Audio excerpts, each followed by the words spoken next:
Okay, we're live. All righty, thank you, Adam, and hello, everybody. Welcome to the 10th meeting of our Energy Code Board. So today we've got a packed agenda, as we usually do. We'll start with the approval of meeting minutes, and then I just want to give you a quick update from the Lotus side of things. I'm heading out on a quick vacation this March, and so I'd want to introduce you to our team who will be here through the next couple of meetings to help make sure that everything is smooth. So we'll start there, then we'll approve the meeting minutes. Then we'll open up the floor to see if the board would like to discuss any of the public comments that we've received to date. And then we will spend the first part of the meeting attempting to wrap up our discussion from the last meeting. So that will fall into two buckets. The first is to wrap up the discussion on the variance methodology and how the board would like to handle that. The second will be to wrap up our discussion around core and shell and how electric readiness, really all the provisions of this code could or should apply to core and shell. And so we were able to touch base with with David and his team to get a little bit of guidance on both of these options, because there were outstanding questions at the end of our last meeting that stalled out the discussion on both of these. So we'll have that guidance, and then we'll be able to talk through those final elements. I just want to flag that we are on a tight timeline. You guys, I don't need to say that. You guys already know we are on a very tight timeline. And so I will ask that as we are going through the discussion today, we try to keep statements brief so that we ensure that everybody has a chance to say something if they'd like, and then, to make sure that we can stay on track to get some voting done today as well. So after we have some discussion, we're going to take a quick 5-minute break, and we might round that up to 7 minutes. Just want to make sure before we start voting that everybody has a chance to get a snack, get a drink, use the restroom, pull up the proposals so that you've got them right in front of you, and that we can be very focused in the last chunk of our meeting where we'll be voting, because when we get to that point, it'll be kind of rapid fire to get us from the start through the end of the meeting. So we'll give everybody a couple of minutes to collect themselves. We will ask that you get back at the time that we specify so that we can dive right into voting. And then following that break, we'll review how the voting is going to work, so everything's crystal clear. And then we'll dive in and we'll get as far into the voting as we can today. During meeting 11, which is on March 20th. So our next Energy Code Board meeting, we will wrap up any voting we didn't get to today, and then we'll also be voting on the electric ready process and the variance process. So we want to, again, get us through as much as we can today so we have time to get through everything at our next meeting. And then we'll wrap up and remind you guys of all the upcoming deadlines and things like that at the end of the meeting. Any questions on where we're headed today? All righty, awesome. Well, not hearing any, I would like to take a moment to introduce the new folks from the Lotus team that you guys haven't met yet. So you know myself, and you know Allie and Claire, and they've been with us since the beginning. We have two team members, Julia Newman and Molly. And Molly, I'm going to butcher your last name, so I'm not even going to try. I'm going to let you take it, who are joining us this meeting and will be joining for the meeting on the 20th, which will be the meeting that I'm out for. And so I want to make sure you guys see their faces and get to hear their voices, so you know who they are and aren't surprised when they show up at the next meeting. So Julia, I'll pass it to you first to introduce yourself, and then Molly will go to you. Thanks, Kim. I'm excited to be here with you all and supporting this really important work that you're doing at the Energy Code Board. So my name is Julia Newman. I'm the Managing Director of Communications Engagement at Lotus. So I support all of our facilitation and engagement related projects and have worked with Kim on a lot of similar types of projects related to energy codes, building performance and everything. So I'm really excited to just listen in and hear from you all and provide support where needed. Thank you, Julia. And Molly, I'll pass it to you. Thanks, Kim. Molly Marcaselli, it's how you pronounce my last name. It's a tough one. Today is my first day on the Lotus team. I'm the new Climate and Building Policy Associate. I'm coming from the city of Denver, where I was doing some commercial zoning review for commercial development around Denver. Before that, I was doing some code updates in Boulder County. I see Ron Flax is on this call. Hi, Ron. And yeah, I'm very much looking forward to working with everyone. Wonderful. Thank you both. So in their next meeting, like I said, Allie will and Julia will take the helm, and then we'll have the rest of our team there supporting. So you guys will be in good hands while I'm out, and then I will be back for meeting number 12. So I'll just be out for one of those meetings. While I'm out, you can also expect all of our communication, which has classically come from me, will be coming from Allie. So just know that if you don't see my name in your inbox, it will be Allie sending out all of the communication and code proposals and things of that nature. So just to flag that. And with that, I think we can move on to approving the meeting minutes from meeting number 9. So does anybody have a motion? Would anybody like to make a motion to approve? I'll motion to approve. I'll second. Thank you both. All in favor, please say aye. Aye. Aye. Aye. Aye. Aye. And any opposed? Please say aye. Opposed. And Andrew, what would you like to make any changes to the meeting minutes? I didn't feel the discussion of affordability was adequately characterized or appropriately characterized on pages 18 and 19. Okay. Would you like to maybe follow up with our team offline, Andrew, and suggest some changes to those meeting minutes? And then we can get those incorporated and get them back out to the board and for approval at our next meeting? I would, but I'd still like to see affordability better addressed, more head on. Okay. And is your comment is it related to how we captured the discussion, or are you just hoping that our discussion can lend itself more towards the affordability topic? Both. Okay. Andrew, then our team will follow up with you offline and capture some of those changes that you'd like to see, and to the rest of the board, we'll send out the updated meeting minutes once we have a chance to connect with Andrew. Thank you. I guess I would just ask, I thought we just voted on that. I mean, I appreciate well, I'm interested to hear what Andrew has to say, but I guess I thought the motion still carries if we voted on it already. Yes, thank you, Ron, and thank you, Kristen.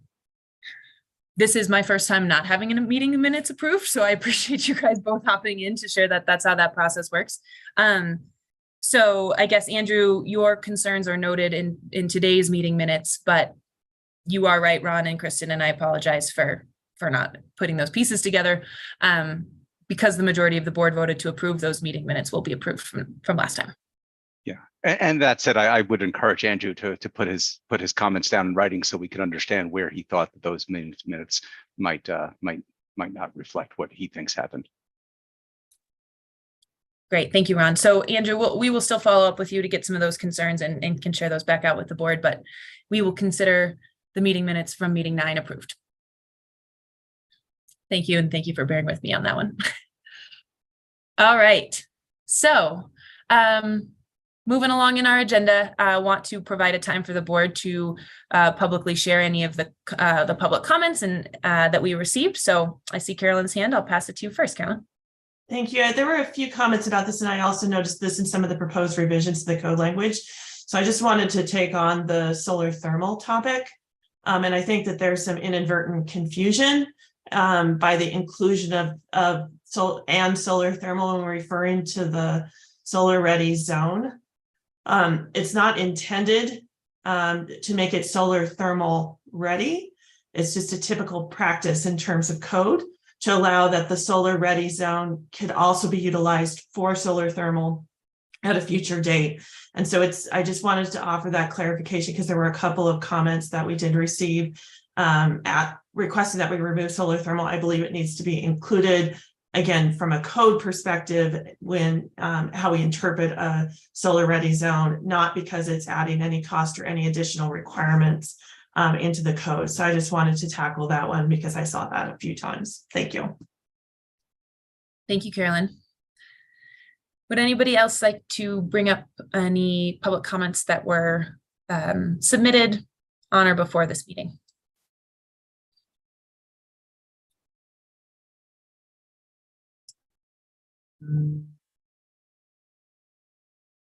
I'll just also offer, I appreciated all of the input and analysis that we did receive via the environmental collaboration via our RMI. I thought that was all very helpful information. Thank you.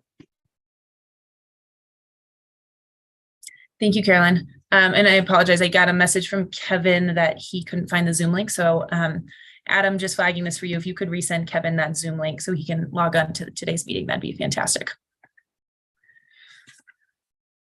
Any other public comments that the board would like to share?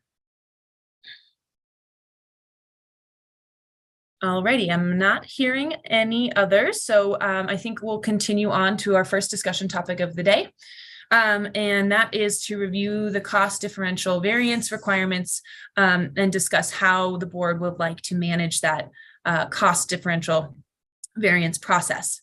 So as a reminder on what the state statute says, that the board must come up with a process, a standard methodology of determining how to calculate or measure when compliance with the model electric and solar ready code reaches a substantial cost differential.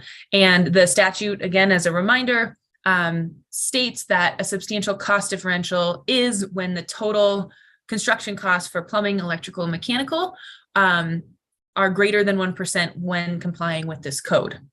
1% of the total, excuse me. When compliance with this code is greater than 1% of the total electrical, plumbing, and mechanical construction costs on a project. Again, within that, the goal is to develop clear guidelines that seek to minimize costs that building owners must incur in meeting these requirements. And so we had a big discussion about this at our last meeting to understand the first thing that we were attempting to get at was how does somebody prove that they've reached a substantial cost differential? And so some themes that we heard from our last meeting are that we would need very specific line item detail when somebody is requesting a variance so that it's very clear which elements for the electric and solar ready code are contributing to that substantial cost differential and which are not. And so that would mean a really strong baseline comparison of what would this project look like with the electric and solar ready code and what are the costs without it.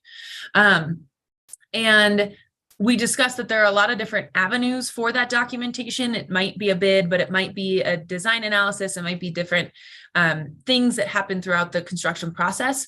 And so we heard from the board, we want to include language that supports all of the above of whatever the project deems acceptable, as long as it is detailed enough that the AHJ can clearly see how they've earned that substantial cost differential. And the big question that came out of the last meeting was, if a project submits for a substantial cost variance, does the board want to waive some or all of the requirements? And that's sort of part two of what we need to discuss and what we'll focus our discussion on today. And Carolyn brought up the question of, well, can that waiver be triggered more than one time? And so, for example, I'm building a project. I have determined that the compliance with the electric and solar ready code is 5% of my total mechanical, electrical, and plumbing costs. I apply for a variance, and the authority having jurisdiction says, well, you qualify, here are the things that you take off your list, but go do the rest. That project comes back and says, well, if I do that list that you gave me, it's still 2% of my total project cost. They can then apply again for a variance to get down to the 1%. And so that can be triggered as many times as needed to get us to get that project, the total cost for the electric and solar ready code to be less than 1% of their total project cost. So with that in mind, I think we have a couple of key questions for the board. And Adam, I'm seeing your screen. Did you get my message about Kevin? No. Sorry to interrupt. Do you mind sending him the Zoom link? He couldn't find it. Oh, sure. Okay, thank you. Sorry. So with that, I think we have a couple questions, and what we did today is to try to focus in on the very specific questions that we have so we can have a very targeted discussion. So I think the first question that we have for the board is, if somebody reaches that substantial cost differential, do we want to waive all of the requirements of the electric and solar ready code, or do we want to waive some of the requirements? And so I'm going to pause here, and I would love for the board to sort of share their thoughts, discuss a bit, and then if the answer is we waive all the requirements, that's pretty straightforward. We can manage sort of the code language from that point on. If we want to require some requirements, and then we'll have some follow-up questions for the board on what that looks like. So I will stop talking, and Carolyn first, and then we'll go to Tim.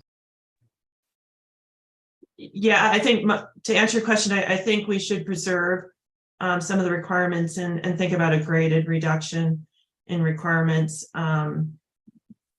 going down to, for example, I think panel capacity is one of the things I would flag as something we would want to preserve.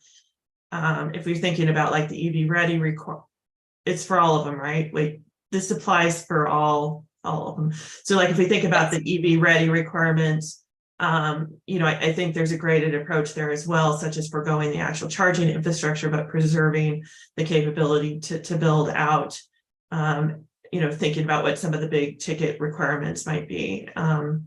So I guess, in my order, solar ready is preserving the panel, the space for the panel, and the solar ready zone and the construction activities. I don't think it's going to ever trigger the 1%. Just to be clear, I think on the EV, I think we're likely to trigger the 1% on certain projects. And so at a minimum, preserving like the EV capable and EV ready requirements over the EVSC requirements. And then for the electric ready, again, I think it's the panel capacity, and we could forgo and maybe the raceway, and then forgo the actual circuits placed at the point of the appliance would be the way I'm thinking of it in my mind. Thank you, Carolyn. Tim, I'll go to you. Yeah, thank you. I hadn't really thought about Carolyn's idea, but I would support that in terms of kind of setting the level of priority, I guess you might say. And I think as a or not a clarification, but a comparison is building officials who have their jurisdiction enforce the handicap accessibility requirements in existing buildings and alterations. We've always been dealing with a similar type threshold, not a 1% threshold, but in that accessibility chapter 11, they have a 20% threshold. So if a short example would be, if you are creating a mezzanine that's over 3,000 square feet in the existing building, you have to have an accessible route. But so if that exceeds the 20% threshold, you have to do as much accessibility items that add up to that 20%. So building officials would already be used to doing that, not all the time, but that concept. So I think that we would leave that and then maybe put something in like pretty basic stuff that Carolyn has pointed out. Yeah, thank you, Tim. Appreciate that context that this process exists elsewhere. That's helpful to know. Chris. Hi, thanks. I won't speak to specific kind of tier or specific requirements in an order. I know we're getting there, but just to answer your fundamental question, I think we should try to preserve some of the requirements in this case and not just waive them all. Thank you, Chris. Does anybody else have thoughts that they'd like to share on this question? I think once we've heard from everybody who'd like to share, we'll conduct a really quick straw poll on if folks want to waive all the requirements or some of the requirements, just so we feel comfortable moving forward with the next set of discussion items. So any other thoughts that folks would like to share on on the question on the screen?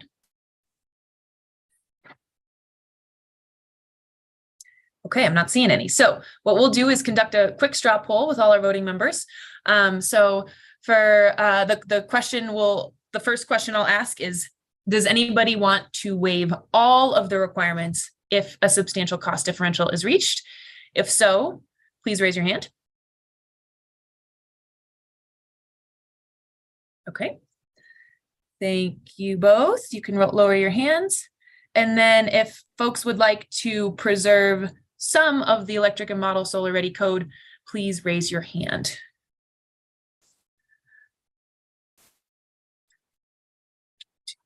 Five, 10. Okay. Thank you guys. Awesome.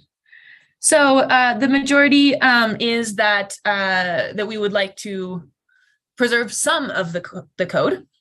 And so in that case, we'll move us along to the second slide we have here. And so if we're preserving some, what do we want that to look like? And we've already heard a bit from Carolyn, but I'll pause. And Kevin, I see your hand up still. Do you have a thought or a question? Just slowing the uptake, didn't lower it. Thanks, Kim. Yep. Okay. So again, we wanted to outline some options of what this could look like so we could help steer the conversation a bit, but it sounds like there's already some support for Carolyn's approach, which is let's include some priority items that we want folks to consider, and then allow for flexibility in the rest. So the options that we came up with are very, very similar to what we just heard, but option one would be we leave it up to the project and the AHJ. And though the communities and the project themselves look at their costs and figure out how to make some of the requirements work and some not work. Option two, which would be what Carolyn just shared, would be setting priority provisions or elements that you preserve and can eliminate things until you get to that 1% variance. So, saying we want you to keep these things. If these things still don't get you under 1%, then here's the next bit that you cut. Or option three, which is anything else that you guys come up with. So with that, Carolyn, I'll pass it to you first. I like your option one, and I'm going to suggest for your option three is allowing option one or option two. And so that I like the idea of allowing for the HJ to also negotiate it if it makes sense for the project. And so I think it's good to signal a priority, but also to allow for that flexibility on specific projects. Thanks, Carolyn. Ron? Yeah, I really like that idea too of signaling the priority. So we lay out what we think is the highest priorities, but give that flexibility to the jurisdiction. Great, thank you, Ron. Any other thoughts on how to approach this? Elizabeth? Yeah, I'll just echo those comments. I think that's a great idea because I think the priorities could really vary by whether you're an urban project versus a rural project, and the costs are going to vary as well. So I really like the idea of some flexibility there. Awesome. Thanks, Elizabeth. And then from Kevin in the chat, I had third or fourth Carolyn's suggestion as well.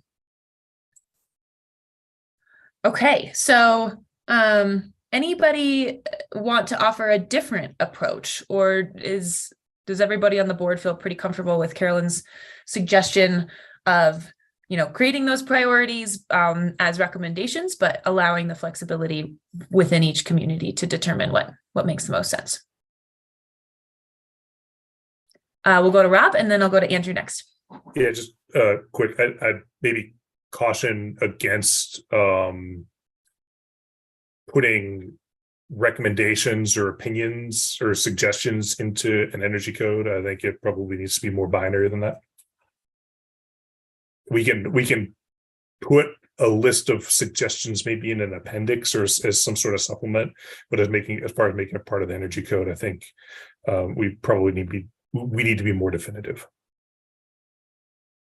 Thanks, Rob. I appreciate that sentiment. Andrew, go to you next.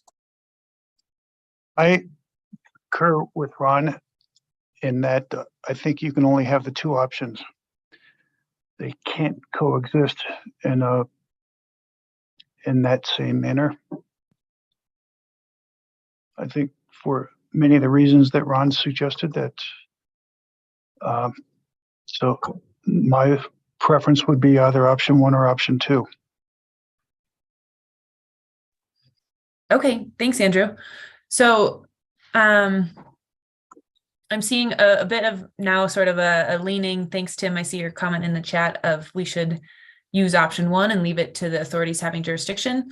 And then Carolyn, I wonder if you want to expand on how you were thinking this could be incorporated as code language. Yeah, so this is a process language, right? So it's what happens when there's when the 1% is triggered. I think it's fine to have 2 pathways. Within code, we have it all over the place. You know, you can do an Energy Star charger, or you can do something else. Like, so we have this commonly in code. I am not advocating for flexible priority. So I think we should define what the priority is. And if that can be met, then it keeps it simple. If it can't be met, then they have to go the second pathway, or they can select the second pathway voluntarily, which would be to propose something to the AHJ. So I agree with Rob. I don't think we should be too vague in the setting of priority. I think we should specify that within the requirement, but the 2 pathways are available, and we do that all the time within the code. Thank you, Carolyn. Andrew? I'm not aware of an instance in the code that exists in the way this is being proposed. I'm aware of dual and tri and quad paths, but not in this context. I am aware of one jurisdiction in northern Colorado that referenced certain choices, which in a way I was adamantly against that preferential treatment. They gave certain choices. And if this is something similar to that, I would kick and scream against it. Thanks, Andrew. Tim, I'll pass it to you. Yeah, being a building official, I think it's important, in my opinion, to keep this flexible enough without putting like a laundry list of priorities as a second option, because what I'm afraid of seeing is certain jurisdictions just saying, well, all you can do is you need to follow this priority because the Energy Code Board voted on it. And I think it's a lot easier just leaving it as that option 1, which is going to leave it up to the jurisdiction, you know, based on location and the project. So that's kind of where I'm going to be going with a vote anyway, when we get to it. Tim, can I ask a clarifying question of you? Do you oppose having it as 2 selections? Because I agree we should preserve the flexible provision, but I'm also acknowledging that that negotiation with the AHJ may be complicated in many places, and they might find it useful to have a minimum priority that needs to be preserved. And so I'm just trying to understand if you don't support having a choice. Well, I'm all for choices, but the choices are embedded in option 1, just like any other alternate method and design process that we use occasionally out of the other cut of the codes. But I would suspect that if we get into the weeds to set up the priority provisions and elements in each portion, electric ready, EV ready, and PV ready, that we probably, I'm just going to guess, we're not going to get a unanimous vote on those lists. Some people will have, well, I think it should be this, and we could probably spend an hour of some meeting coming up with that list, or just keep it as one. And as I said, last meeting, trust the AHJ and their staff to be able to do an analysis of based on the particular project. Thank you, Tim. And thanks for that question, Carolyn. I'll go to Kim and then over to Ron. I guess I'm just thinking about this in regards to how other recommendations have been proposed that would be included. This is like option 2 would be an option of recommendations for priority list that then a jurisdiction could choose to utilize that priority list for their adoption. And maybe I'm not saying this very clearly, but it's not that the code in a jurisdiction would have recommendations in it. It's that the jurisdictions adopting the code have recommendations to utilize. Speaking from a rural region, there are not a lot of resources or expertise available for each single jurisdiction adopting a code. And I think they might appreciate some guidance and some guidelines from this code board as to what to help prioritize if that's the direction they would like to go when adopting the code. Hopefully, I agree with that sentiment. Okay, I'm glad it made sense. Thank you. Thank you, Kim, and thanks, Kristen. Ron, I'll go to you. Yeah, I guess I was thinking of the priority list as really more as not code, but commentary. So some generalized statements about how to help this chief building official guide the project. So for instance, it could be generalized statements about, trying to prioritize those things that are going to be harder to retrofit later, or some of the many sort of fundamental principles that we've all been talking about for so many meetings, and just put that into it as a commentary, not as code language. Informative is the goal, so because the chief building officials may or may not be as in fact they're almost certainly not as entrenched in these topics as this group has become over these last weeks. Yeah, thank you, Ron. Andrew? Andrew, I appreciate the concept. Anytime I speak with a code official, or in particular contact the ICC, the first place they go to is the commentary. And the commentary gets interpreted as a mandate, and I don't think that's what you're intending, and I think that's a bad road to go down. Thank you, Andrew. And then Adam, what do you? I was just going to first say that these are really intended to serve as, I think the statute even refers to them as guidelines, not necessarily code language. So these are intended to be guidelines that accompany the code, not being part of the code per se. So I think that's one thing to note, that if folks are worried about putting this into actual code, that's not what we're talking about here. And then my second point was to kind of address Andrew's concern about if folks want this to be voluntary and want it to be very clear that it's a voluntary just suggestion, I'm sure we could whip up some language that starts those guidelines with saying this list is voluntary, or this is intended to serve as a guidepost for anyone who wants to use it, and is not a mandate. So I think that could be addressed pretty easily through some clarifying language if that's what the board decides it wants to do. Thank you, Adam. I appreciate that added context. So I'm sort of hearing both option 1 and option 2 from the board. It sounds like within option 2 that the consensus seems to be, if we pursue that route, it should just be commentary, some sort of recommendation. It should not be embedded within the code language, but act more as a guideline for folks to reference in the case, as Kim mentioned, that they're sort of a community that doesn't have this skill set or expertise, or doesn't know how they should or what they should prioritize within this. So I think keeping the context, so option 1 is that every jurisdiction can figure it out for themselves, and every project can figure it out for themselves, and they work that out with their AHJ. Option 2 is that we come up with a list of those priority items from the board, include those as recommendations or within commentary, again, making sure that folks know it is not mandatory language, but it is merely a suggestion if folks don't know where to start, some guidance if folks don't know where to start. So option 1, it's up to the HJ. Option 2, the board has some input and just at least provides that guidance.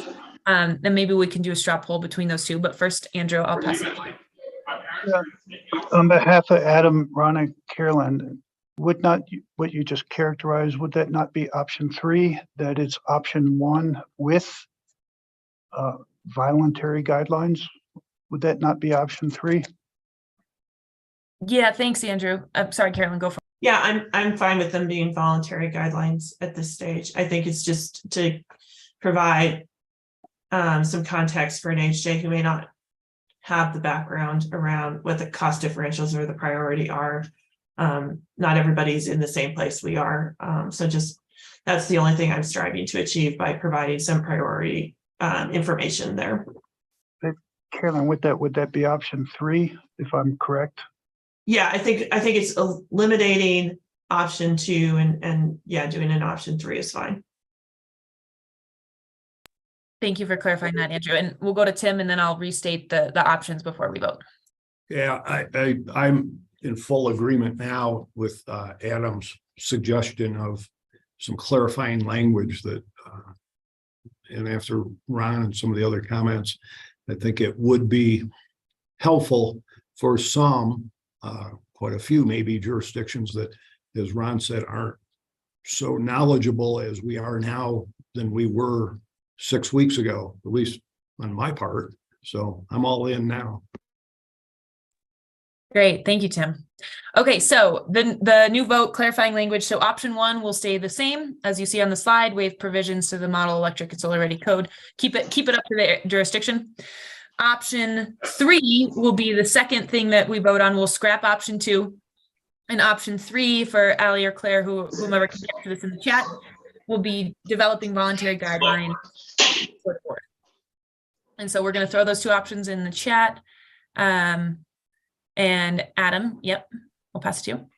Just for procedural, so for the folks who are watching this and cannot see when hands are raised, can we just report out what the results were in terms of votes for each option? Yes, verbally. absolutely. Thank you. Mm-hmm. Okay, so option 1, AHJ has the authority with the project to figure it out. Oh, I'm sorry, Carolyn, did you have a clarifying thought first? I saw Claire's typing. I think option 3 is up to the AHJ with developing voluntary guidelines, not just the voluntary guidelines. Okay. So the up to the AHJ is in both options. The only distinction is that we're providing added guidelines to support the AHJ. Okay. Claire, do you mind making that quick update and redropping it in the chat before we vote? Yep, give me 1 second. Yeah, take your time. Thank you.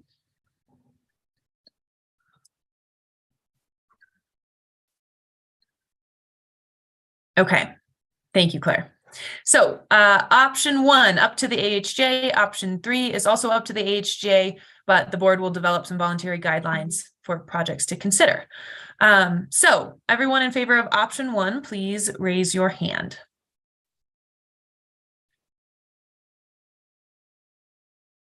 Okay, option 1, I see 5 hands. Thank you, guys. You can lower them. Wonderful. And then option 3, please raise your hand.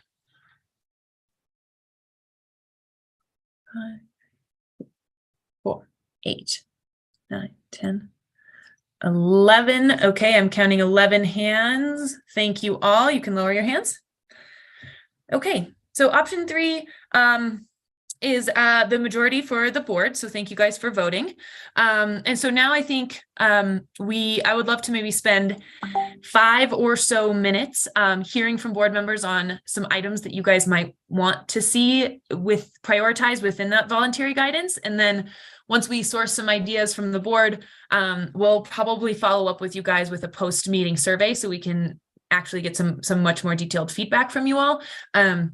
But would love to just tee it up so we have a good sense of maybe the direction we're headed.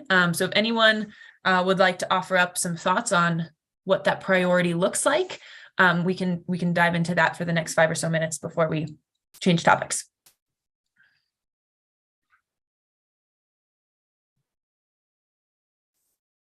Carolyn?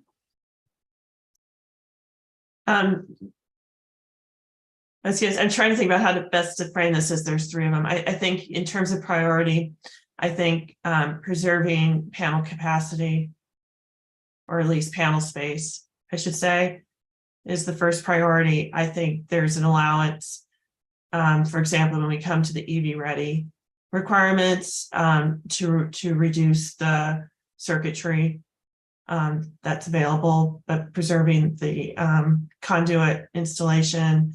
And again, I think I said like the EVSC equipment requirement would be my lowest priority in terms of preserving items, and then followed behind that by the actual installation of the receptacles within the within the electric ready code. So I go like lowest priority EVSC, next lowest priority receptacles in the electric ready code. And then third, the degree to which we run all the wire, but preserving the raceways to the greatest extent possible. Awesome. Thank you, Carolyn. Adam, go to you next.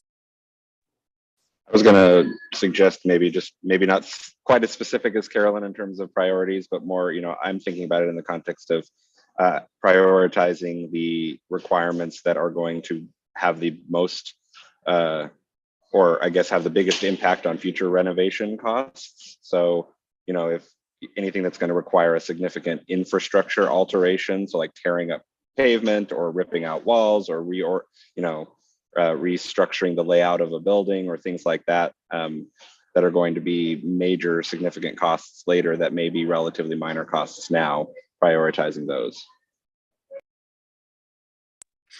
Thank you, Adam. And Ron, I saw your hand up. Did you want to add? I was actually going to say that's the same thing, that we should prioritize those things that are going to be the most expensive to retrofit later.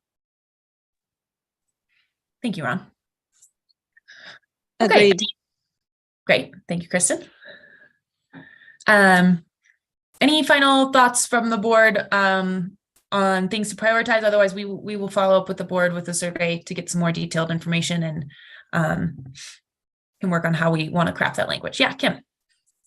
I'm just curious, and you may already be thinking of this, but in the cost comparison studies that were already done, would that data kind of help prioritize what the biggest cost impacts would be future down the line? Completely agree with what Adam and Ron both just said. So just trying to help provide, maybe there's some documentation out there that will help streamline that process to help the prioritization. Yeah, Kim, I appreciate that thought. And I do know within the cost studies, we reviewed the EV readiness provisions, certainly had the before and after retrofit costs.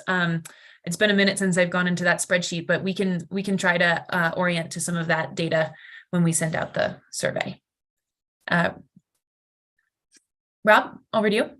Yeah, and I don't intend to beat a dead horse, but this is why I was supporting option number 1 and not option number 3, is because I think this is like, the recommendations are vague to the point of maybe being marginally helpful or informative. That's my 2 cents on it. I'm not saying that it's not that in a perfect world we'd have a priority list, but I don't know that we have a perfect world right now. Yeah, thanks, Rob. Okay. Yeah, Kim, back to you. I just want to state that I think that this board was selected and has extreme expertise to help prioritize. And if it was sent out for every single jurisdiction, especially those in rural communities that do not have this expertise readily available, it would be extremely challenging for them to prioritize. So I really appreciate the effort to help come up with a list that jurisdictions can utilize if they wish. Thanks, Kim. Okay. Well, I appreciate the feedback from everyone. I think we'll move along to discussing the core and shell issue, since I know that there was there's sort of a lot to wrap up within that one. And so, and I also just wanted to flag, and I'm sorry I didn't say this at the beginning, but we have Hope Medina with us. She's our wonderful technical advisor from Schum's Coda. And so I know we've got a ton of great expertise on this board, but if anybody has specific questions, Hope is here to help make sure that we can get, through this meeting, and she can answer all of our questions. So thank you, Hope, for being here, and just wanted to acknowledge that, since I don't think we said that earlier. So. Okay, moving right along. So we started with this section. Adam and David had a chance to connect to get a really strong understanding of where the board has jurisdiction to determine or to make code language around how tenant finishes versus developers should be complying with these requirements. And so I am not going to try to explain it, but rather pass it off to Adam and David to ask you guys to give us an update on what you guys discussed. Sure, thanks, Kim. I don't know how y'all want to start. I'll just throw this out there. You all are empowered to come up and develop a code that has the requirements, and it says when these requirements are applicable. And my understanding is that in order to know when something's applicable, you need to be able to define what these kind of buildings are that these codes apply to, right? And then I also would argue that you don't want to be creating any loopholes, right? So I think you're empowered to create a code that, avoids the potential pitfalls of loopholes that you see potentially forming. So I think you're well within your authority to adopt a code that addresses that. Thanks, David. And Adam, anything to add, or board, any questions? Yeah, happy to answer more specific questions. Yeah, I think David hit the nail on the head. So thanks. Tim. Yeah, thank you. I was the one that brought this up and requested legal guidance, and I'm not sure I understand that discussion. So does this legislation apply to what one could call first generation tenant finishes that occur in a core and shell, no matter, well, assuming the core and shell was built before the July 1st deadline, anytime after, even 5 years later? Will this energy code require the jurisdiction to enforce PV ready, EV ready, and electric ready? I mean, that's really the question that I was hoping to hear, yes or no. I'm not, Tim, I'm not sure I understand that question. I mean, the legislation requires the locals to adopt a code at least as stringent as the one you're drafting. Does that answer your question? No, I'm sorry. So after July 1st, each jurisdiction in the state of Colorado will be required, based on some timing issues, to adopt in whatever fashion they need to. In my case, I have to take it to council and then begin enforcing it on the appropriate, new construction, and now maybe first generation tenant finishes 3 or 4 years from now. If that's the case, I think that's really a potential onerous set of requirements for a variety of tenant finishes based on whatever size they go into a building, or in addition, with the cost, because we keep talking about affordability, but say the cost of, if you have a retail building in a large parking lot that was built and they take over the building that was a core and shell, then the EV ready provisions, the way I read this, if that's really where this is going, then they'd have to provide enough EV spaces based on our final vote coming up. All right, I understand your question better now. I think that's up to you all to decide. Do you want to decide what whether this applies to a tenant finish or whether it needs to be part of the developer's obligation. That's something you can define. That's within, you don't have to. You're not, it's not one of the requirements of the board to define that, but if the board thinks that clarity is necessary, then you can add that clarity, or you can leave it open. You can leave it up to the local jurisdictions. Okay, thank you, but we'll see where this goes. And then since you're the legal help, will a jurisdiction be able to amend this code in the future when we take it to our council? My understanding of the statute is the local jurisdictions need to adopt a code that's at least as stringent as this code. And so, yes, it can be amended. What at least as stringent means is potentially up for debate in any given question, but that's the requirement. Thank you. That's similar to the, say, the electrical code on the state level and the plumbing code. Thank you. You're welcome. Thanks, Tim, for those clarifying questions, and David for those great answers. I'll go Carolyn, and then we'll go to Adam and over to Andrew. Yeah, I think to David's point, I do feel like we need to specify this. I think it's important for us to transfer it. We do see core and shell all the time. I think, as I mentioned last time, Boulder has had EV requirements and solar requirements, lighting requirements, and efficiency requirements that have been in place for years, at least through 2 or more code revisions at this point. And I modeled what I put in the chat off of what we do. We do deal with code, core and shell, and specify the new construction requirements and transfer those down to the tenant finishes within those spaces. And this is a modification of the provision we use. Our provision just refers to efficiency requirements more broadly.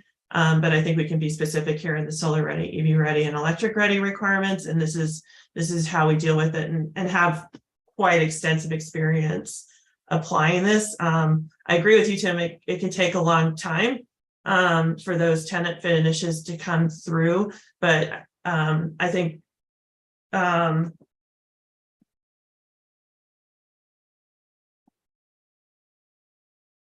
well, they may, yeah, I'm just following the chat. I'm sorry.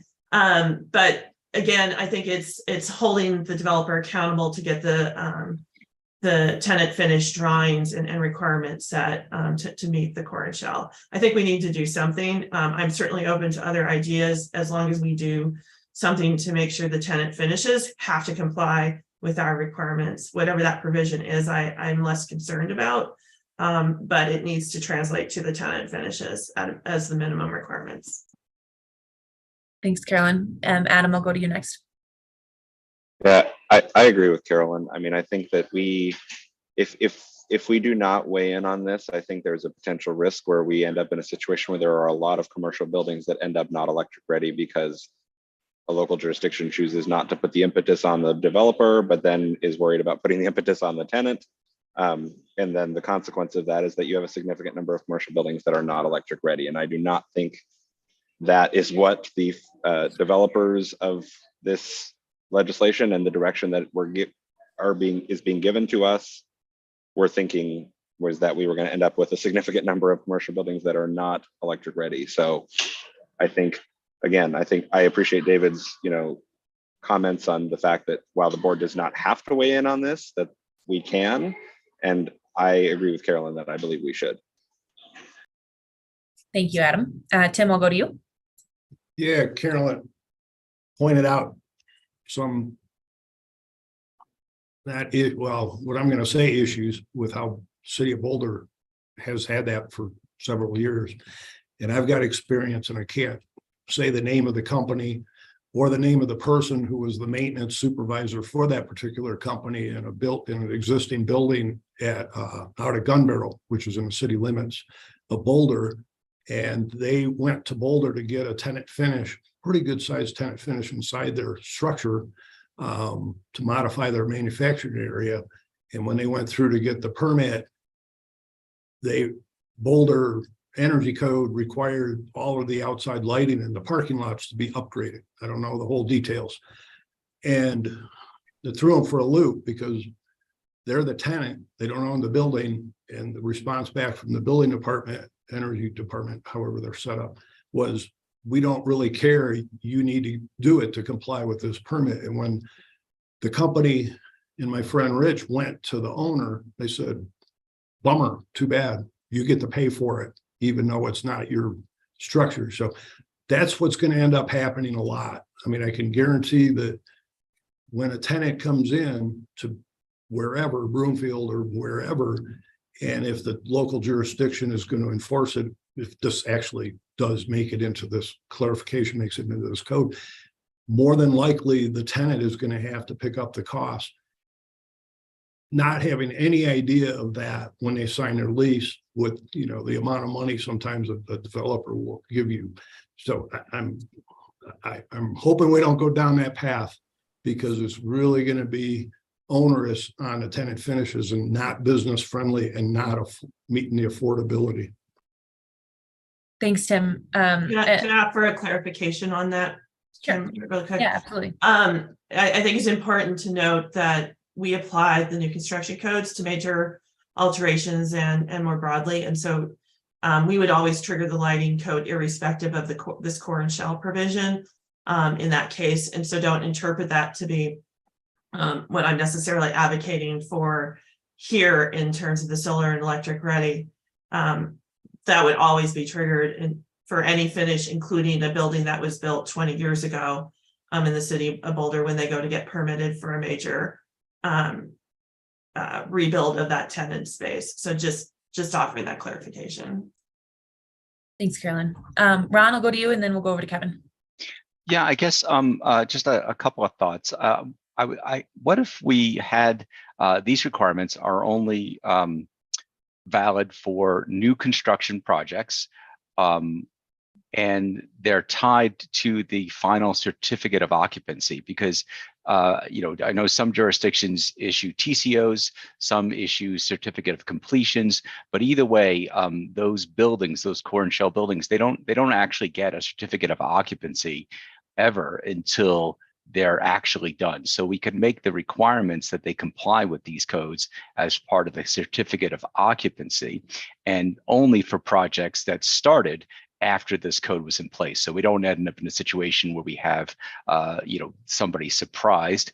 And we could even go a little bit further and require some kind of signage posted or notifications, so that we don't have a situation where the developer keeps this a secret and surprises whoever's renting that space.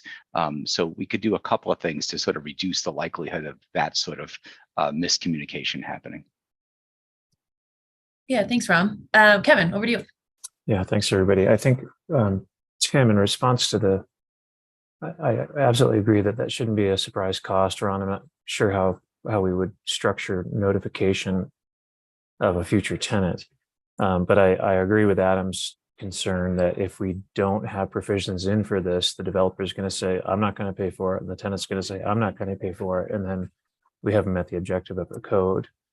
I'm wondering if there's a baseline assumption about what the retailer future spaces could be, where you could either using lighting power density expectations, watts per square foot, some criteria by which the infrastructure is provided prior to the build out, and that puts it back on the original build and it ensures that it's going to happen. And then I guess following that, Carolyn, to your point, yes, I guess a big enough project is going to have to permit it anyways, but they have a better idea, and the infrastructure is going to be in place. And then the second thought about the certificate of occupancy, or TCO, so oftentimes a developer is eagerly trying to sell the project as soon as they're completed, and I'm not sure if that gives them a hurdle to a closing to be under a TCO. I feel like that might be kind of restrictive and keep somebody from being able to do what they want to with an asset they've created. Thank you, Kevin. I'll go to Tim and then we'll go to Brad. Yeah, thank you. So when I'm looking at the three sections of this energy code, I think the most onerous or potential big issue would be the EV with existing parking lots outside of a shell building, where that would kick in, and that, you know, we keep talking about the EV capable and trying to get, you know, which we're going to be voting on a little bit later today, with what's the best, and talking about the, you know, priority for not having to take apart portions of the building to get in, which I totally understand that. The PV ready may be an issue, because if you've got a tenant taking over half of a building, then they have to comply with all the PV ready, which is the PV solar zone, the potential, you know, dead weight issues. But probably the EV ready is going to be the biggest challenge for a building department to enforce. I have no idea how I would be doing that, and have my economic development people from where I sit downstairs, upstairs, be asking me, what in the world are we doing to try to get more businesses into Broomfield? So it's beyond me that it's not part of this discussion. Thanks, Tim. Brad, we'll go to you. Thanks. Maybe looking for a little clarification from especially Tim and Ron, as I try and understand this a little bit more. If we have some of these provisions tied to the original new building, and there are some core and shell spaces in that building, I understand it. And I'm not exactly sure where this provision is within code, but we cannot, I think it's within code that you cannot issue a CO on a tenant finish until the CO has been issued on the original building permit. Is that correct? And if we don't have things that are done and completed that are tied to the original permit of the building, this could stretch things out for a long, long, long time before any of those tenant finishes are able to get a CO. Let me know if I don't have that correct. Tim or Ron, feel free to hop in. Yeah, I could just give you my experience. So in Broomfield, I've been here 22 years, was in Louisville for 8 years before that. And we did a lot of core and shell permits. And the way I interpret the way the code reads is you can't do a certificate of occupancy in a shell building because it's not habitable. Doesn't have bathrooms, doesn't have the required outside air. I mean, there's a whole list of things, exit systems. You got basic exit system. So what we do in Broomfield, and I did in Louisville, was we issued a certificate of completion, which closed that permit out. And I've never heard of any developer have any issue with that type of a finish in terms of closing and getting paid or the contractor.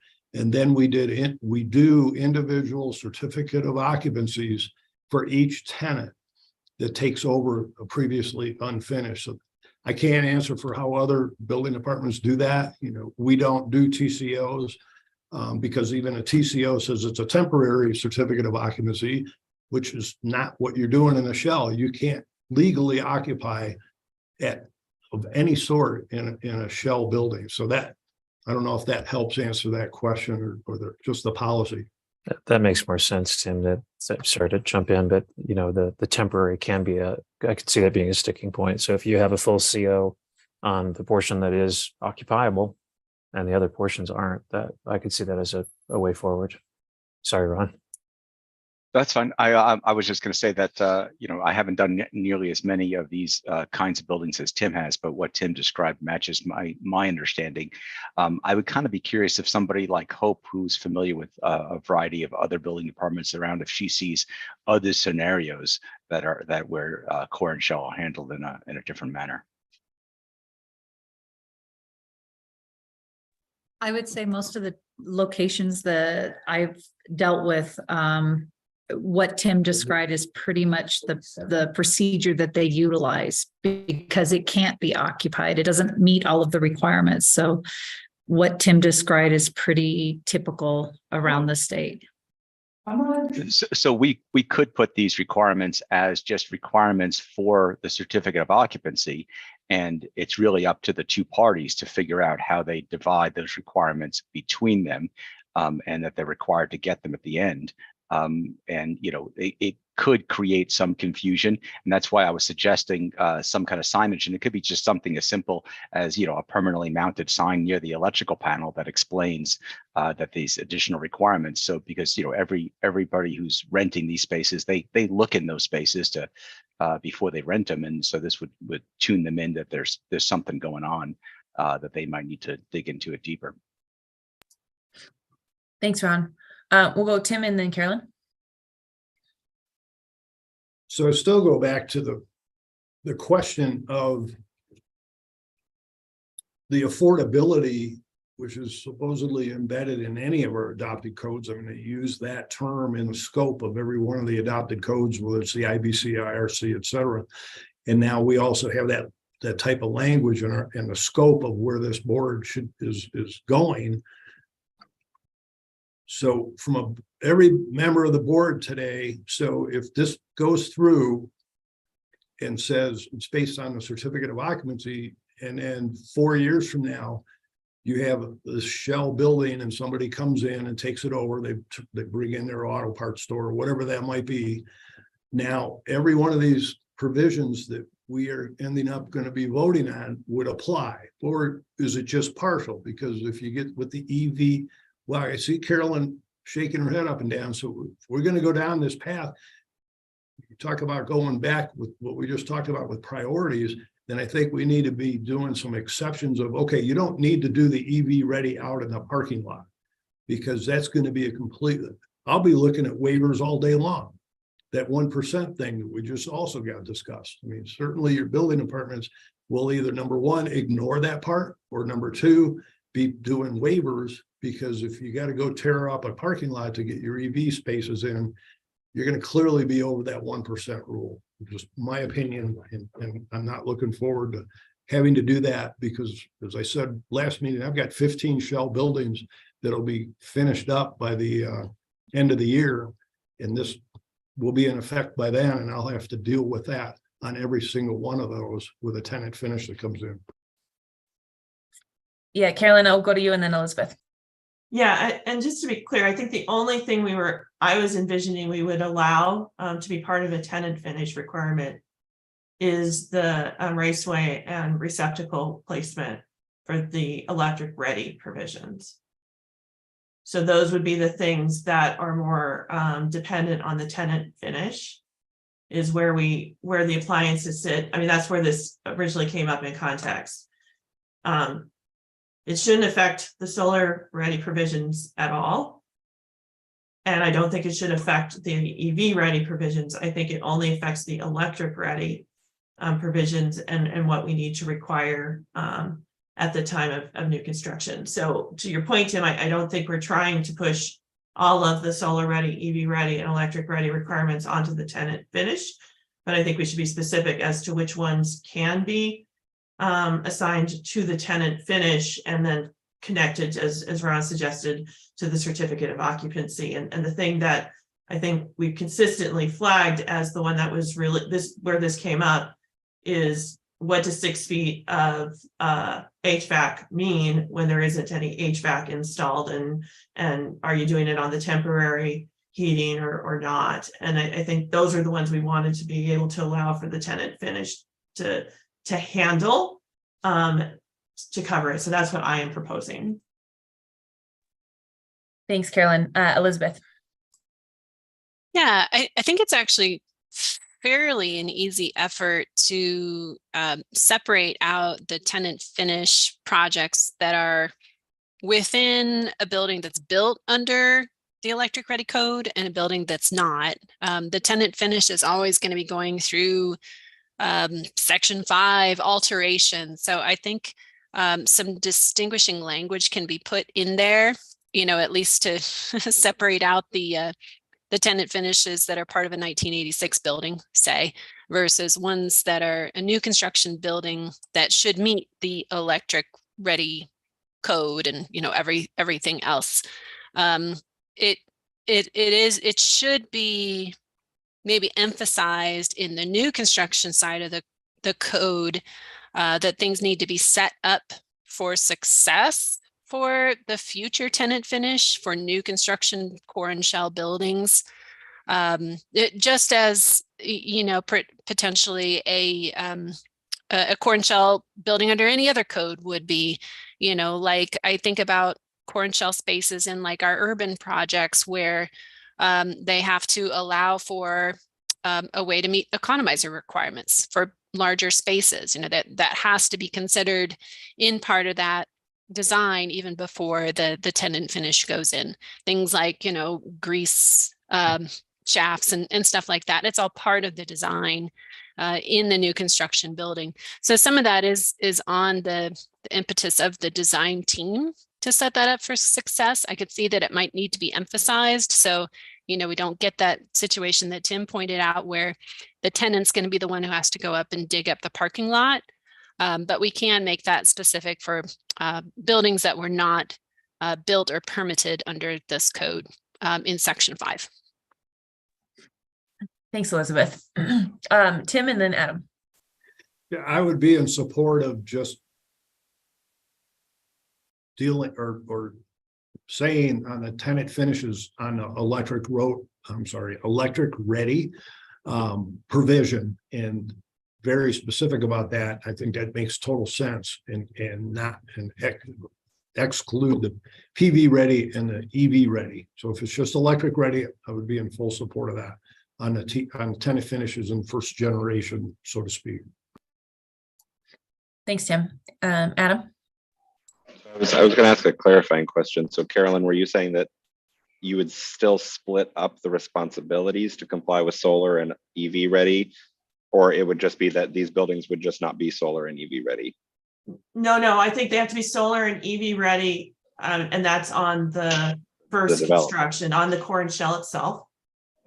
And then I think there's some of the electric ready provisions that would apply to the core and shell itself, and then the balance would go to the tenant. Gotcha. I just wanted to clarify that Yes. we were not saying that all these commercial buildings would be exempted from the EV and solar ready provisions. No, I think that they're appropriately applied to the core and shell itself. Okay, thank you. Okay, thanks for that clarifying question, Adam. I had the same one. So it sounds like we've kind of circled around this a little bit, but what I'm hearing is that upon new core and shell buildings built after July of this year should be EV and solar ready. And that is just something that will be enforced by way of code enforcement in every community. And then subsequently, the tenant finishes in those spaces would be responsible for the electric readiness provisions, the raceway and the junction boxes or receptacles for the electrification of their equipment. And then Elizabeth, it sounded like what you were sharing a bit is for any tenant finish on a building that was built before July of this year that is not EV and solar ready, requiring, and sorry if I misspoke, so please clarify if I am misspeaking, but clarifying that only the tenant finish needs to be electric ready, and that there is no expectation that the tenant then goes to make the whole building EV ready or solar ready, that they just do what's within the scope of their space. Yeah, exactly. Things that are within the scope of the tenant finish. So, if they put in a gas water heater, they have to make that electric ready. Or, other gas appliances that are within the scope of the tenant finish. But that, if they're moving in and there's already a rooftop unit, say, and they're just adding VAV boxes, that they do not have to go and make electric ready the existing VAV rooftop unit, or, change their roof to be solar ready, that kind of thing. I think, just saying things that are within the scope of the tenant finish should be a one size fits most. I think pretty close to one size fits all. Okay. So making sure that I'm capturing, Tim, does that sort of pathway alleviate some of the concerns that you were bringing up? Does that feel like a good middle ground? I was curious, the one project, you did that other sample. I don't know if you ever did. Oh, Okay, I'm not sure Andrew was talking to us. Okay, Tim, over to you. Okay, I'm sorry. That does. I mean, I'm full support. I mean, it makes sense. It's not going to be, I don't think, a cost prohibitive or onerous requirement to do, or have that tenant, no matter what size they are, do the electric ready. I mean, that's going to be, you're never going to see anybody asking for a variance. That's pretty straightforward. But beyond that, and I think additions to an existing building, I could certainly see, the addition part needing to meet everything. And I think we might be talking about that here still, additions and what a major alteration might be. Yeah, and okay, I appreciate that feedback, Tim. And I think as far as the question on major alterations and additions, I don't think we're going to spend time on that today because we do need to get through some voting. And so I think that might be part of the post-meeting follow-up survey we send, and or we'll carve out some time in our next meeting to discuss that piece because we do know it's important. Okay, so I think I'm hearing that folks are comfortable moving forward with that sort of maybe a split requirement. That for new core and shell buildings, and I don't know that we even, and I guess I'd be curious from a perspective of the building officials, do we even need to say developers of core and shell have to do EV and solar ready, or do we merely exempt them from the electric ready piece because the code itself should cover them for the EV and the solar? Elizabeth? Yeah, I don't see any particular situations where we have to distinguish core and shell buildings or core and shell spaces within buildings, because that is really common.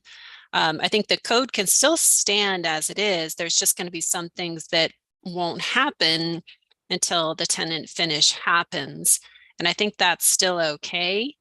But I'm interested to hear if anybody disagrees with that. I'm not seeing a need for a distinction for core and shell versus, full fit out, because it's all going to happen eventually. Yeah, and Elizabeth, I think where I was hearing the sticking point is that we don't necessarily need, if they're going to put in a gas space heater for the temporary certificate of completion just to keep the space warm, that might not need to be electric ready. Is that I'm pulling that from our conversation at the last meeting. So wondering if we want to have the distinction just so we don't force some folks to go to the electric ready route for this core and shell, if that makes sense. I think that would be pretty uncommon for people to put in gas unit heaters and not have them be permanent.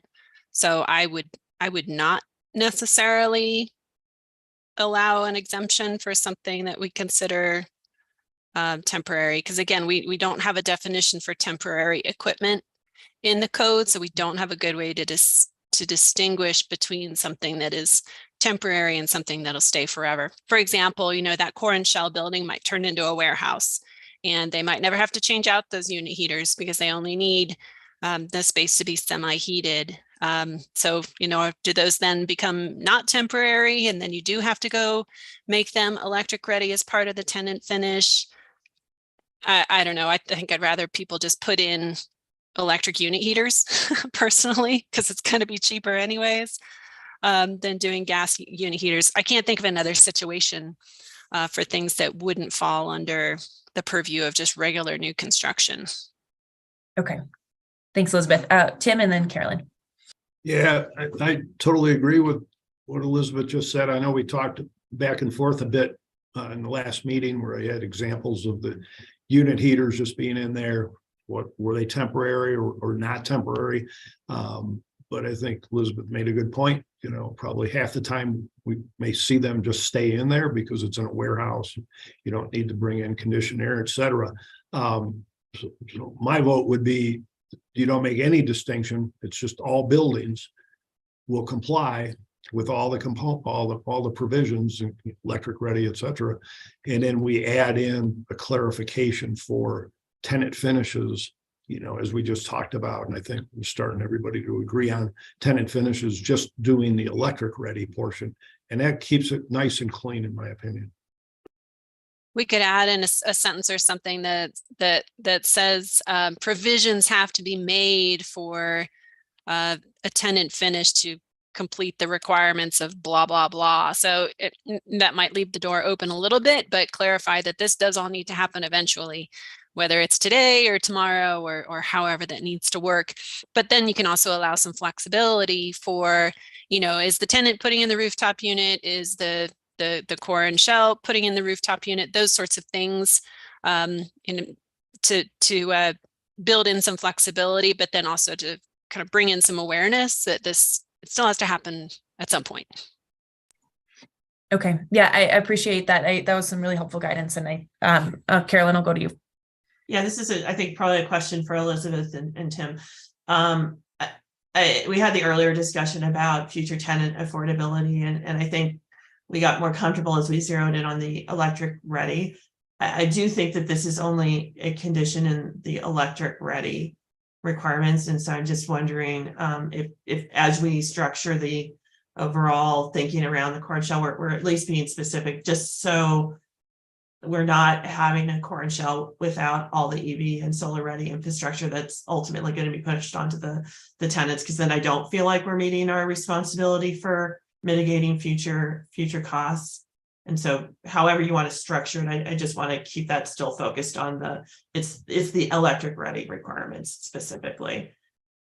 Okay, so I'm seeing head nods. So to make sure that I'm going to repeat it to make sure I've got it correctly, that we include that clarification for tenant finishes within the electric ready code language to specify that that's really the only place where there might be a scenario where the original construction is not needing to consider, or where perhaps, sorry, the tenant finish would need to make sure that they're paying attention to this requirement. So housing that within the electric ready code. Is that correct, Carolyn? And specifically in section 5 of the IECC where we deal with alterations, because that's where tenant finishes look for compliance. Okay. Tim? Yeah, and if I could just suggest for some possible wording, and you may use for tenant finishes in existing spaces. I don't know exactly how, without writing this out. Tenant finishes in existing spaces that have not had a previous certificate of occupancy, which is, some people call it first generation. I mean, if you say that, half the people are not going to have a clue, but it's really tied together with that CO versus CC or whatever other building departments do in a shell building. So I'm not sure what that language might look like, but I think something along those lines that ties it, that it has in a space that has not had a CO or certificate of occupancy. Tim, can you explain how that would, how that's relevant? Yeah, because if you had we're not going to require a tenant. Well, I'm going to not say that with certainty. I don't think we're requiring, or this legislation requires, that an existing tenant finish space that is getting an alteration, which the IECC does have a section for, to update to this legislation for EV ready, PV ready, or solar ready. Sorry, lose track.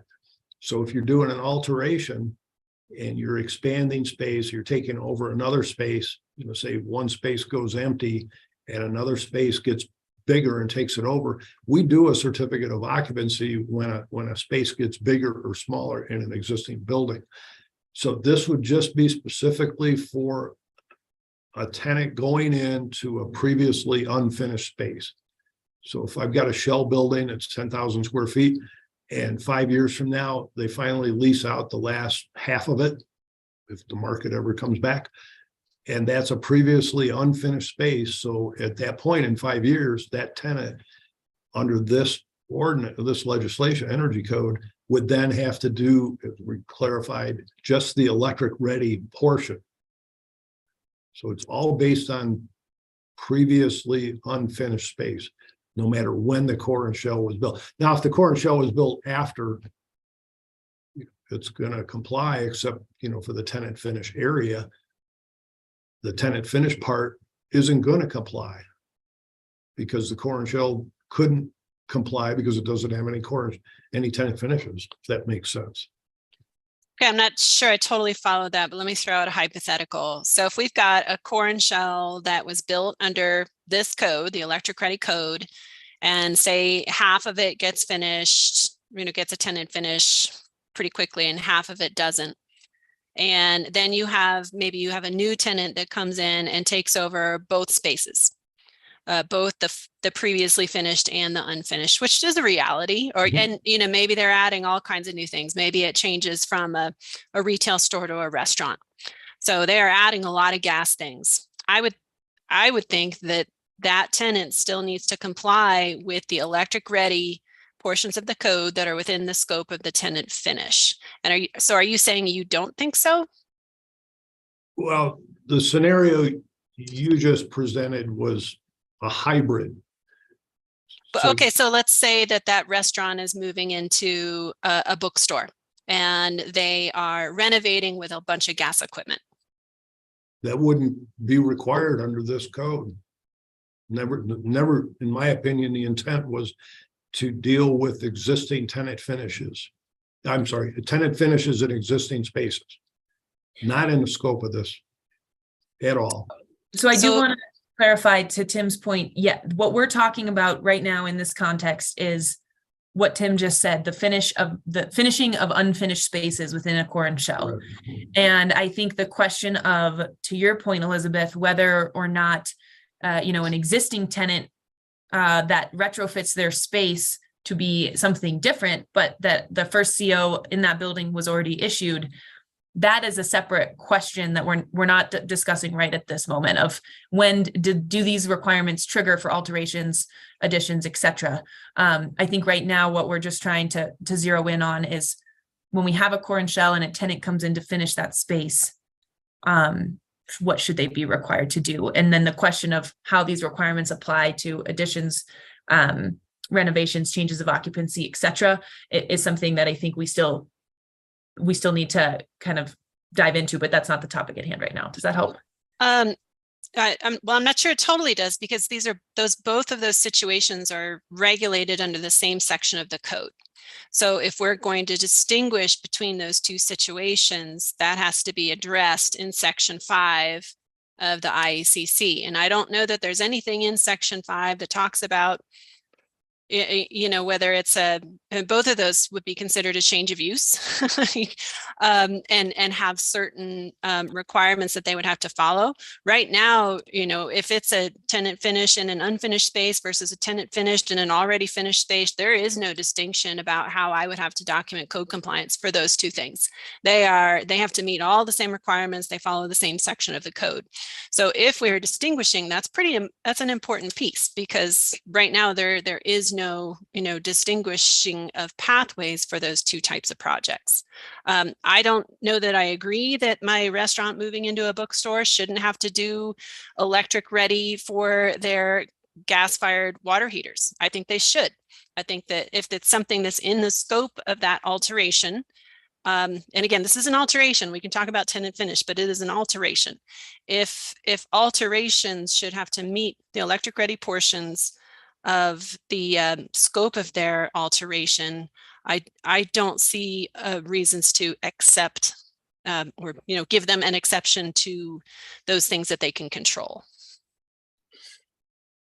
Thanks, Elizabeth. And I guess to clarify my point, and this might just be a question I'd pose to the board, is I guess my understanding is if a building is not, if a tenant is moving into a core and shell space, it is not technically, it does not trigger the existing building code because it is not an existing occupied space. But maybe that interpretation of mine is completely off base.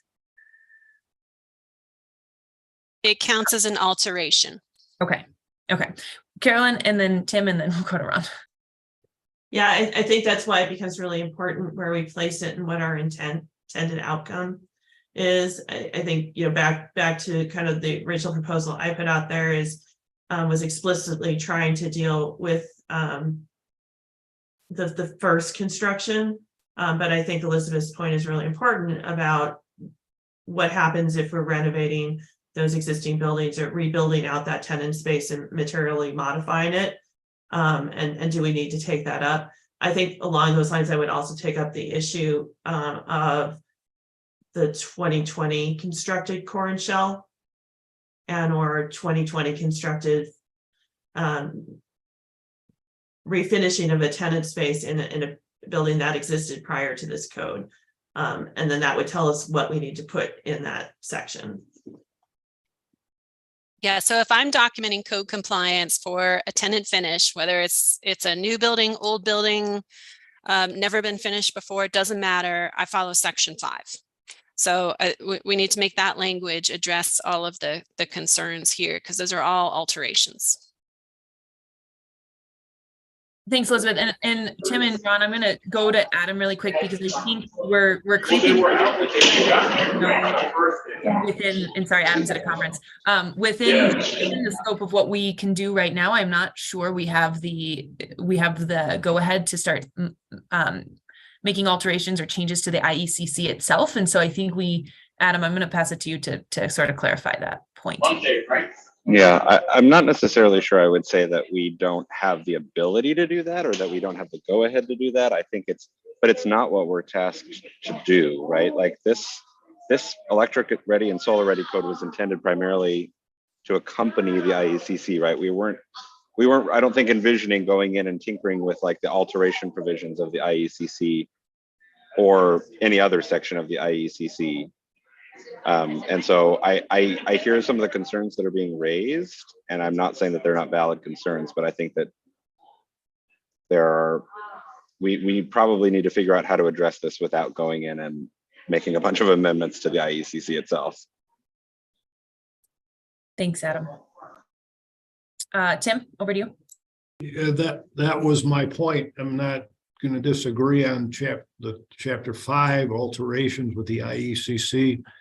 But this legislation is not the IECC. What it is, it's for new construction and now a little bit of tenant finish, and we're going to call new construction in an existing unfinished space. So not going to disagree, Elizabeth, that if you get a tenant finish where you take a restaurant and move it in where a bank was, we're going to go all out on the IECC and start out in chapter 5. We're also going to look at the IEBC, et cetera.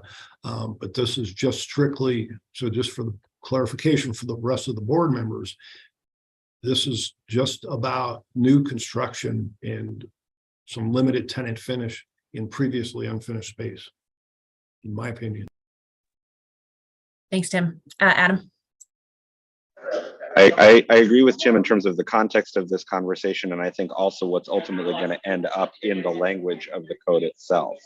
So I think that there was some discussion about whether or not the board wanted to weigh in on if this stuff applies to more major renovations, as the statute does say that jurisdictions should apply this to new construction major renovations, but that's not necessarily a task with which we are required to move forward. I think that's what we discussed, is whether or not the board wants to weigh in on how to apply this to major renovations, but it's not a requirement. And I think in the context that we're talking about now, it's primarily for the purposes of that first tenant finish of previously unoccupied space, as Tim said. Thanks, Adam.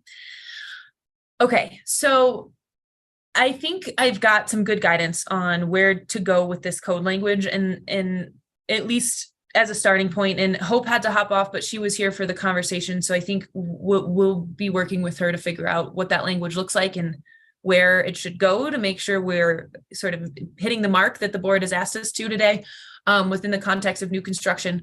And so with that, I will open a call for any final thoughts on this, and then I think I'm gonna move us along to a break so we can get to voting here in the second part of our meeting. So any final thoughts or clarifications on this?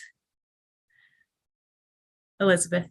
I'll only throw out one other thing on this topic. We have a lot of projects that'll do a core and shell permit separately from their own tenant finish permit.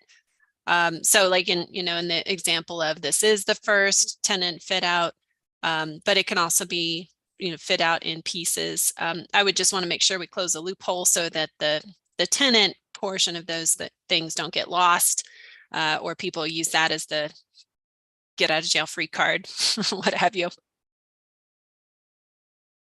Yeah, thank you. Okay. Awesome. Well, with that, Andrew, yep. All right. Over to you. Last question or comment. First, question, Tim, I wanted to make sure you got questions answered and that you felt comfortable with the answers. Then second was more of a comment that there were a few statements made that the code would only be applicable to the extent of the TI work itself, and that the TI work itself would not need to be broadened. Is that correct? So I think what I heard, Andrew, and thanks for the clarifying question, is that within speaking to new buildings built after this model electric and solar ready code is in place, that the tenant improvement would only be required to do things within the scope of that project, which would be likely just electric ready provision. So making sure all of their equipment is electric ready. Any building built after July of this year in accordance with this code would already, the developer putting in parking would do the EV readiness, and whoever puts the roof on the building would have to do the solar readiness. And so that all provisions would be covered depending on the original developer or the tenant finish, but that the tenant finish would likely only need to do electric ready because the developer will have taken on those other responsibilities. But as to building built now today that's already in place, that is a shell or may undergo an alteration or addition or renovation, assuming it's just TI work, is it the applicability only to the extent of the TI work is undertaken that crosses over some of these provisions? How would that be worded? And I didn't think I got heard clarity on that piece. So we have not answered the question of how existing tenant spaces would be retrofitted, and if they would. We haven't answered the question as a board on how this code applies to major renovations, alterations, changes of occupancy. In a situation where there is a core and shell building that is built right now that didn't have to comply with this code, but has an unfinished tenant space within it, when that tenant space finishes, if it happens after July of this year, they will have to make that space electric ready. And I think we're only talking about tenant finishes in the context of the first certificate of occupancy for that building. So completion of new construction, you could call it. And the board has not, we have not discussed or weighed in on how that would look if that tenant finished then retrofitted and changed what was it within that space. That's sort of that's out of the context of today's conversation. Does that help? A little bit, but if the building's built and let's say it goes under 3 or 4 TIs, and let's say it's the 5th TI that may be triggered by this, there's not much of the infrastructure there that may support all the electric ready, but is the intent to force the owner to do that? But I know it's beyond the scope of today. It's still an open question that I'm not sure it's so simple to say that the tenant will be obligated to undertake all the electric ready, because there may not be sufficient infrastructure for the tenant to do that. And it may not be so simple to say it's the first tenant after the construction. It could be the 5th, 6th, or 10th.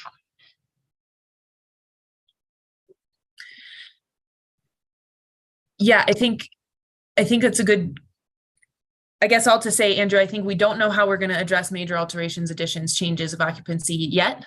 And the idea would be we put in place the electric ready requirements for each individual tenant space. And I think to your point, for buildings that don't have that electric infrastructure, you're right, it is a bit of a complicated, I guess I don't know how to answer that question without having the discussion around major alterations. Tim?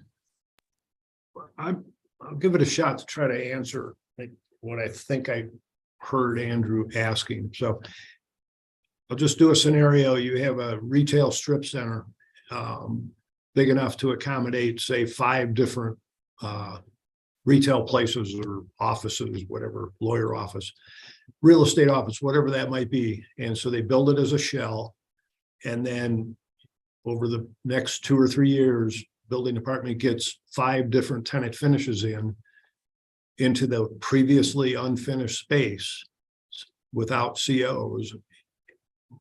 My vision would be what we just discussed would be each individual tenant finish then would need to only meet the electric ready provisions in this final version whenever we come up with it. And if the existing building was built before maybe a year or 2 ago, and it's been sitting there vacant or not quite filled out, then the potential could be there, as Andrew said, the actual, maybe the electrical service or whatever the support is not capable, then that's where I think the request for a variance would come in. And then you'd get to deal with the tenant finish design team for the variance, or in conjunction with that owner or the new owner or whoever owns it 3 or 4 times later. So that's what I would envision. I'm not sure if that answers your question, Andrew. Thanks, Tim. That did a better job than I did. Andrew, did that make sense? It does in that context. I'm not sure if there's 5 other or 10 other illustrations that Tim could easily come up with, but it is a topic for another day. Thanks, Andrew. Brad? Oh, hopefully summarize this really quickly. I was kind of understanding this, that it would apply in a scenario where once this code is established, any new building built under that code would have to meet the requirements, and the tenant finish would only be applicable to a first-time tenant finish. That's my understanding. Thank you, Brad. That is also my understanding. And I'm seeing some head nods. So, okay. So with that, I think we're going to take a quick break. Oh, all right, Elizabeth. Oh, sorry. I'm only going to caution you that if we leave tenant finish things out of this, people will try to exploit that loophole, and they are going to permit things as warehouses all day long. And then they'll go through a change of use that then avoids this. So we just have to be careful of that kind of thing, because people are, we'll see that as a way out of the requirements if they're getting a CO as a storage space with those unit heaters and whatnot and limited ventilation requirements and throwing up exit signs and stuff like that. That's just something to be aware of. Make sure we're not opening a big wide get out of jail free card. Yeah, thanks, Elizabeth. And Adam and I were chatting, and I think what we'll plan to do is start off our next meeting with the discussion on how the board would like these requirements to apply to major renovations or additions or alterations. So there's an opportunity to close that loophole. We can discuss that next time. Okay, so with that, I am going to give everybody 5 minutes. Go get a drink, take a break, do whatever you need to do. And at 2 o'clock, we will start sharing the process for voting, and we will dive into some votes. So everybody get mentally prepared, and we'll see you back in 5.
All right, everyone. If you can hear my voice, please make your way back to your computers.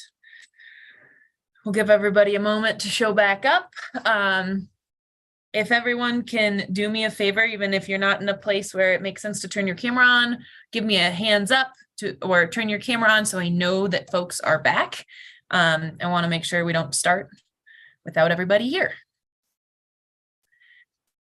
All right, I'm seeing many of your faces. Hello, thank you for turning your cameras on.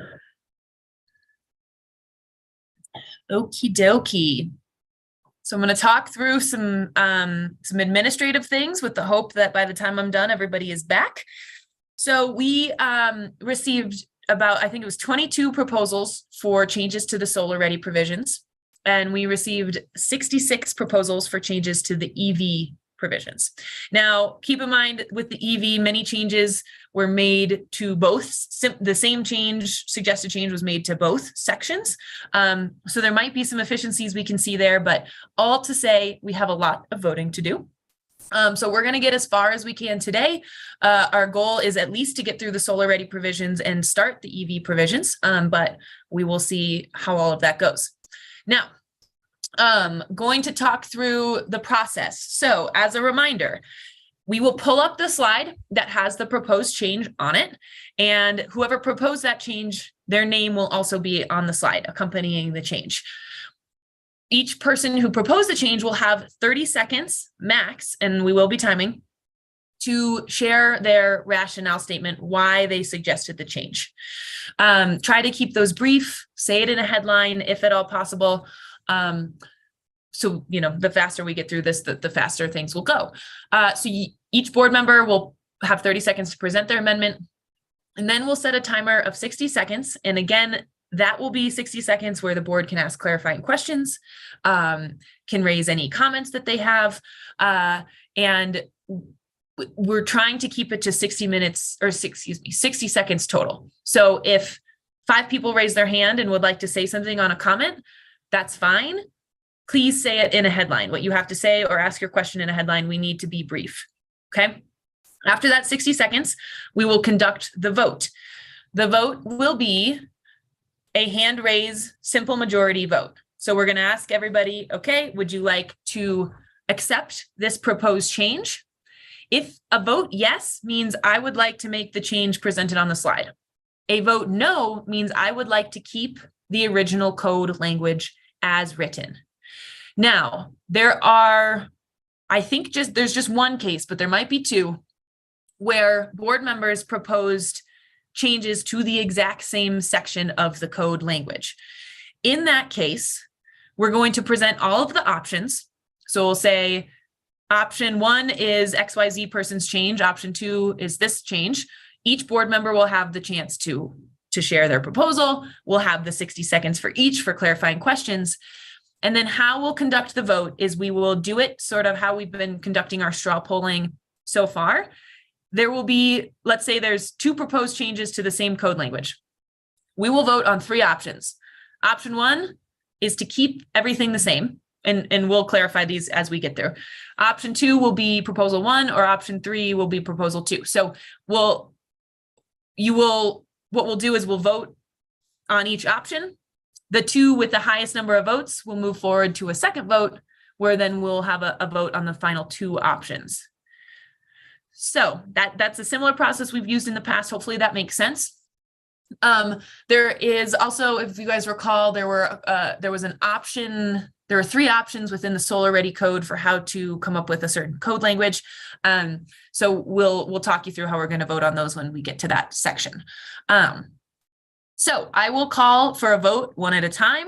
I'll ask everybody to raise their hands. Do not lower your hand until I've completed my count and said the count out loud. And then we'll ask for, again, will be sort of a yes, no vote. Okay. And every board member gets 1 vote per proposal. I think that should hopefully be clear because you can't raise your hand twice. Adam. And I just wanted to remind folks that the reason we're doing this as a straw poll is, again, kind of a similar reason to previous straw polls, is to get a sense for if the board likes the language as it was, or if they like some of the suggestions that were made. So just reminding everyone that these are still not official votes. Official votes will be that final vote on the March 31st meeting. So just everyone be aware, this is not the last time you're going to have to weigh in on any of these provisions. Yes, thanks for that reminder, Adam. And oh, I was just going to say something else and it slipped out of my brain. Only members who, obviously Lotus staff are not voting. Only members of the board that are voting members should be raising their hand for these votes. Okay, awesome. So with that, I will show you guys an example of what all the slides will look like, and then we'll dive right in. So it would be helpful probably if you guys have the proposal document up in front of you so you can reference it with the original code language. If you took notes, pull those up. That's the time. Now's the time to have all of that ready. So the slides will generally follow this format. We'll have the section and the subsection up above. We'll have a repeat of that subsection, the relevant text, and then the proposed change in a box that will be in strike-through formatting. Okay, everybody feel good? Know where we're going? Yay. Okay, let's kick it off with Carolyn's proposed change. Carolyn, I'll start the timer, and if you could, actually, I'm sorry, I see a hand raised, and I think it might be a clarifying question. Tom, do you have a question? It is a clarifying question. Yeah, on one of the, it's actually proposal 1. I interpreted it one way, and I see that other people interpreted it a completely different way. I'm not sure which is correct, but I interpreted the solar or PV requirement as meeting the requirements of one or the other, and other people are interpreting it as must meet the requirements for both. And I'm not sure which it is, but it would change the vote for some people. Can you say that again? I didn't quite follow. Yeah, thank you, me either. So if you're saying that the solar designated space and the requirements to go with it are for solar photovoltaic or solar thermal, if you're just doing it for solar thermal, you might not have to do anything for the roof structure. But if you're doing it for solar thermal, you might. I interpreted this as if you're intending to do one or the other, you only need to accommodate for one, not the other. But you could also look at this and interpret it as meaning to also have the electrical requirements and potentially additional structural requirements for a heavier solar thermal system. Does that make sense? It does. And are you talking about a section, one of the proposed changes, this one? There's it's a actually bunch. The next one. And I hear what you say on the it's in the solar ready zone. Yeah, right here. Mm-hmm. But there's trickle down ramifications in some of the other ones too. Fair enough. Thank you. Yeah. Mm-hmm. Yeah, Tim, I guess I don't know how the way that I would interpret this, but I guess it might be helpful to hear from a code official is that when it says solar voltaic or solar thermal, you would not necessarily need to accommodate for both. That's the or language. Adam, do you have a thought? I was just going to say, I mean, in my legislative background, the word and means including all of the things that are listed, and the word or means between them. So I would say or means one or the other, not both.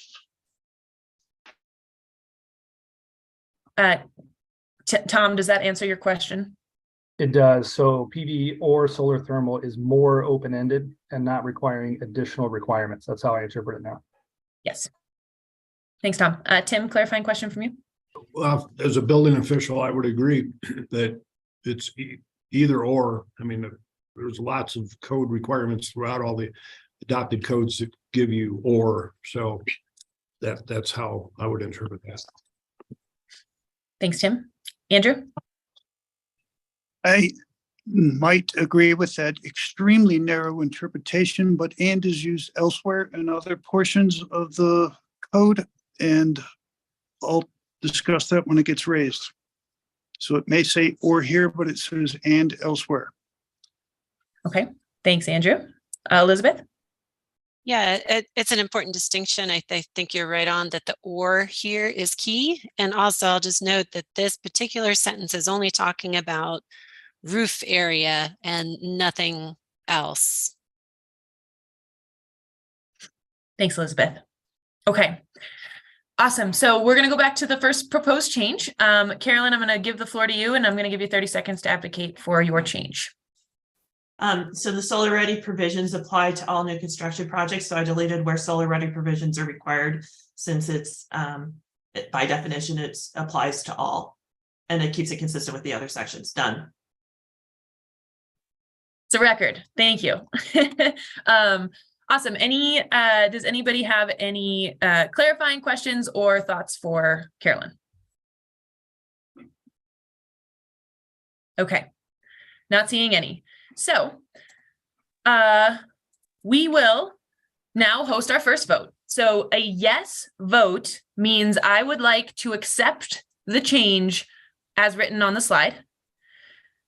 A no vote means I do not want to accept the change as proposed on the slide. So I will ask for those who would like to make the change. Please vote now if you would like to make the change as seen on the slide. Raise your hand and keep your hand up, please.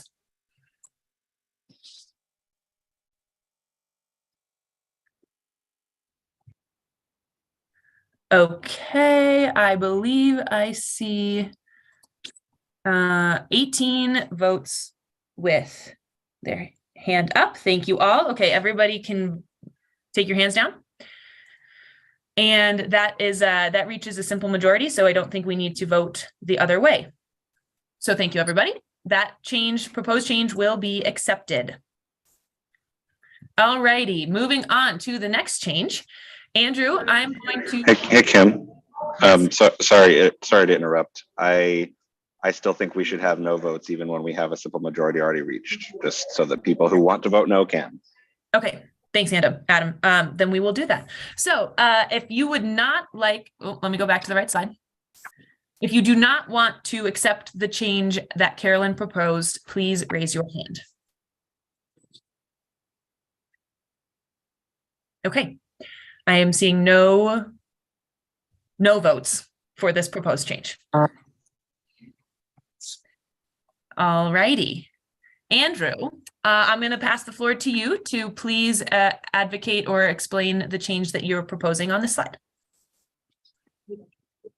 I'm proposing the striking of solar thermal systems throughout the entirety of the code, not just limited to this section. But as to this section, I believe the statute itself is limited to photovoltaic. While the board may feel it has discretion to go down this road, I think the ripple effects are substantial and have not been discussed whatsoever.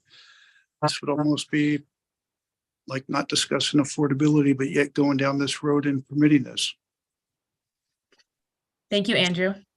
So I'm going to give 1 minute for any board member who would like to ask Andrew a question or share a thought in response. You have 1 minute. Carolyn? I'll just share the previous response. I think this is to acknowledge that a solar thermal system could be substituted in for compliance, as opposed to also separating out photovoltaics. So I don't support the proposal. Thanks, Carolyn. Any other thoughts or questions? Brad?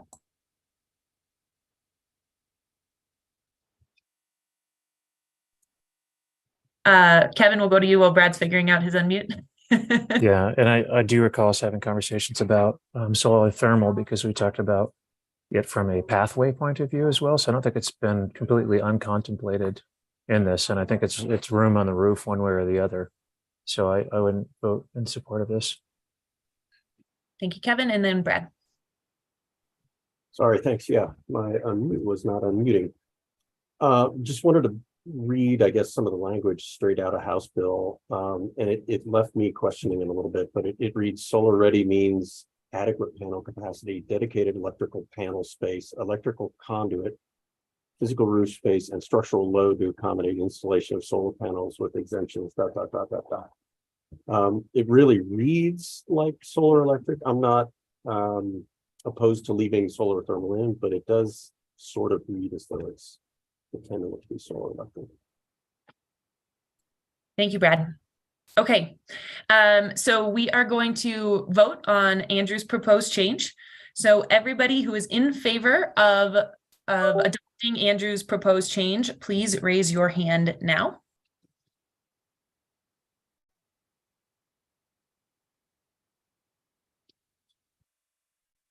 Andrew, did you want to raise your hand on this one? Yes, I did. I was trying to. I was stuck here. Just excuse me. You're okay. Can we just assume that he did raise his hand since he verbally said it? There it is. Awesome. Okay, so of course, thank you, Andrew. So I have 3 votes for accepting Andrew's proposal. Thank you, 3. You guys can lower your hands. And if you would not like to accept Andrew's proposal, please raise your hand.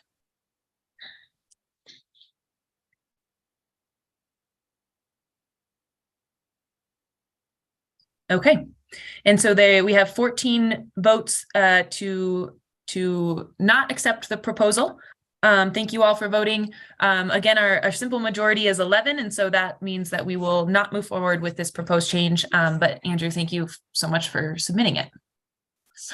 Okay, so the next section is the solar is RB 103.1. So this is the general section within the code, and this is what the original code language looks like. So we've got this section up here, and then we have the 2 exceptions. So we're going to, I'm just going to make sure. So there are, let's see, I think there are, I'm just going to scroll through quickly. So there are 2 proposed changes to the first part of this language. And so we'll start there, we'll share both, and then we will vote on each one.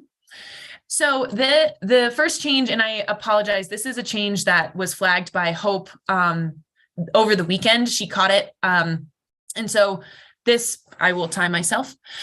This first proposed change is to strike the International Residential Code and add in the International Energy Conservation Code. The reason being is that Hope clarified that the International Residential Code does not include R2, R3, and R4 occupancies. And so by not referencing the IECC and only referencing the IRC, we would not be covering R2, R3, and R4 occupancies 3 stories or less within this solar ready code. Questions, clarifying questions, Kevin? I paused in reviewing this language too, and I think it should be International Building Code instead, because that's what would define the residential building. Maybe it's a question for Shumskada. And Hope had to hop off, so we can absolutely check in with her offline. Tim, I'll go to you next.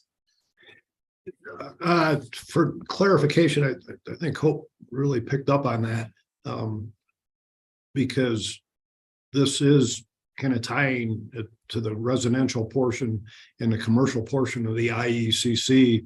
Residential portions, the 3-story or less, which includes, as you just said, what apparently was missed. So I think this is a very good pickup to just go with the IECC and captures to tie everything together. At first, I liked Andrew's at first, and then I saw this one, which is better. Sorry, Andrew. I like your proposal too, to say the actual definition, but I'd be voting for this one. Thanks. Thanks, Tim. Elizabeth, we'll go to you. Yeah, I was just going to ask if in conjunction with this, could we quickly look at the commercial version of the definition and just make sure that we are all encompassing and not overlapping between those 2? Within the solar ready provisions, right? Yeah, the CB version of this. Yes. Elizabeth, I might ask if we just reference the IECC for both, would that not take care of it? Because the IECC differentiates between commercial and residential. So there wouldn't be any overlap if you refer to that in both, right? It does. Which I just wanted to double check that language and make sure that we're still all encompassing.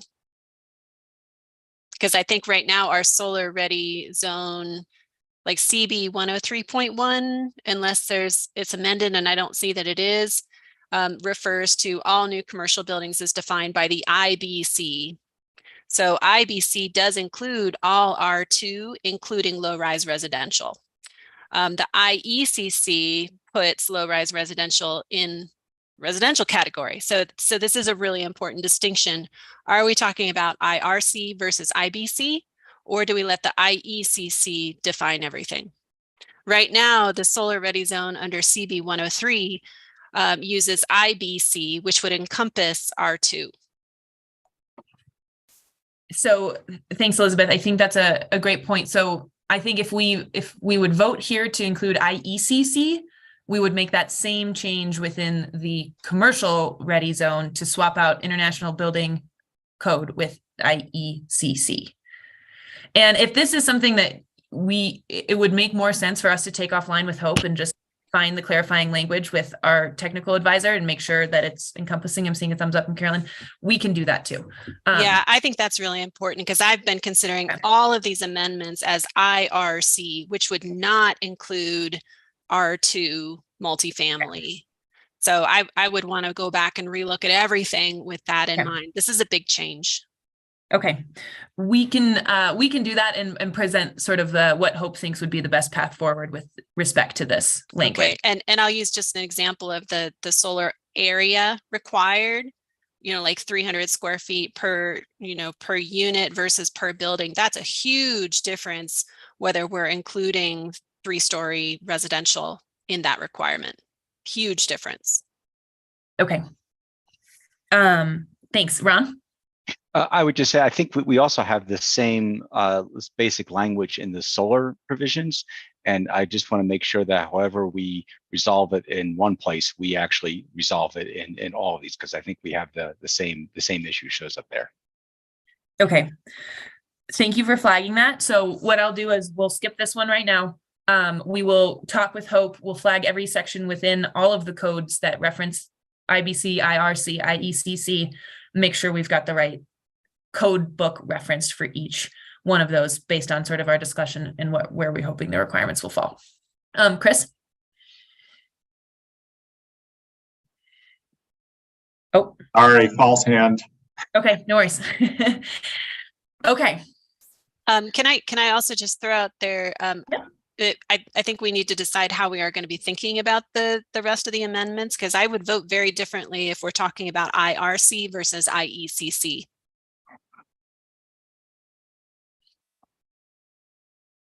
Okay.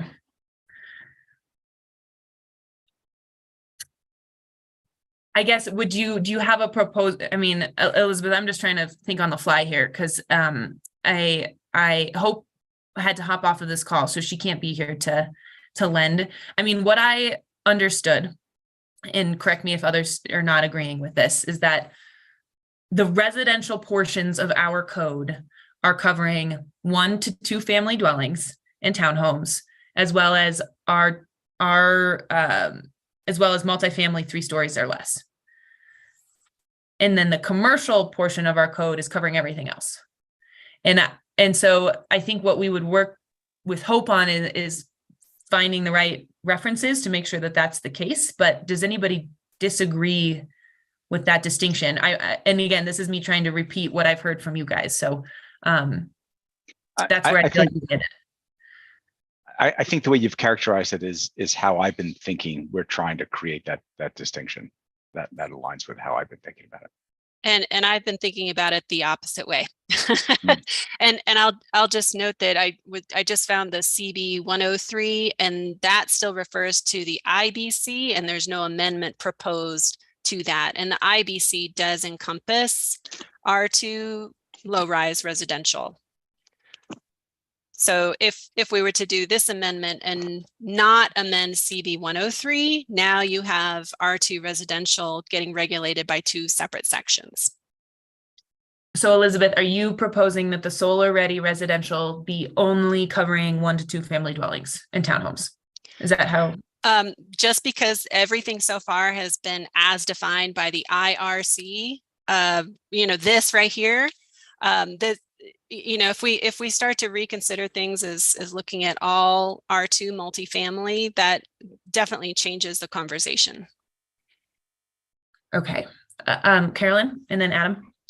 Yeah, what's your pick, Elizabeth, based on where we landed with the provisions for solar ready? What would you like what in your mind is the right definition? Because I think we've been talking about things consistently, and so I just want to hear from you. Is it the IACC or is it the IBC or the IRC?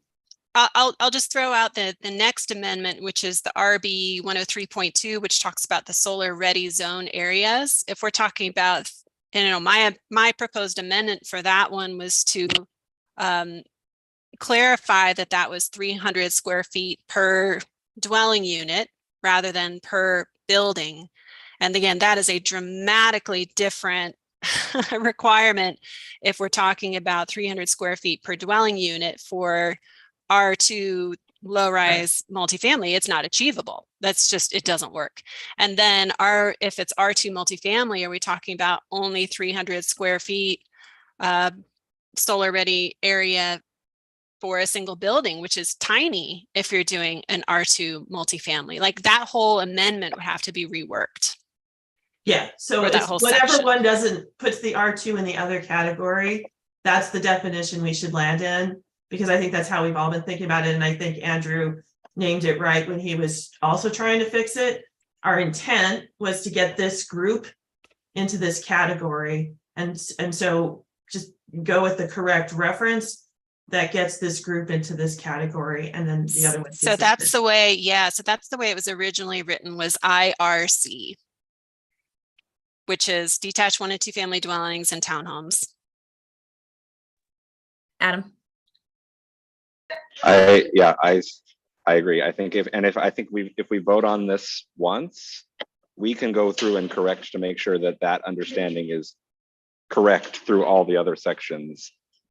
So if we vote to make sure that it's the IRC here, then we can make the same adjustments everywhere else. That would make sure that the residential solar ready only applies to the 1 and 2 story or 1 and 2 family and townhomes, and correct all the other references from a technical perspective. So we don't need to vote on that each time. Yeah, so I think what we're doing is voting down the first revision. Right, I think you're right, Carolyn. So I think we could vote down this one, and that would actually put us back in the right place because it's supposed to be the IRC. Okay. Mo? Wasn't that a revision that was recommended by your code consultant who's not on this call? I follow the conversation. I'm just curious if it's important enough that she made that change that we revisit that with her. Yes, and I think, let me just pull up what her thoughts were on that. And I'm sorry that so her note specifically was, for energy, the IRC does not define what a residential building is. The IECC does. This version would remove R2, R3, R4, 3 stories or less from having to do solar ready. And it sounds like that is what the board's intent is, because the rest we think would be captured by the IBC. Is that correct? So I think I'm understanding that flag from her, while important, we are still thinking about it and we're capturing those buildings elsewhere. Thank you, Mo. Tim? Yeah, now I like the next one. I'm going to go back and give Andrew kudos for the other one for his fix, but that's a good point. I think that the IRC, at first I thought it was a good catch for the IECC, but the IBC does capture all of those occupancies, because you can build a townhouse under the IBC.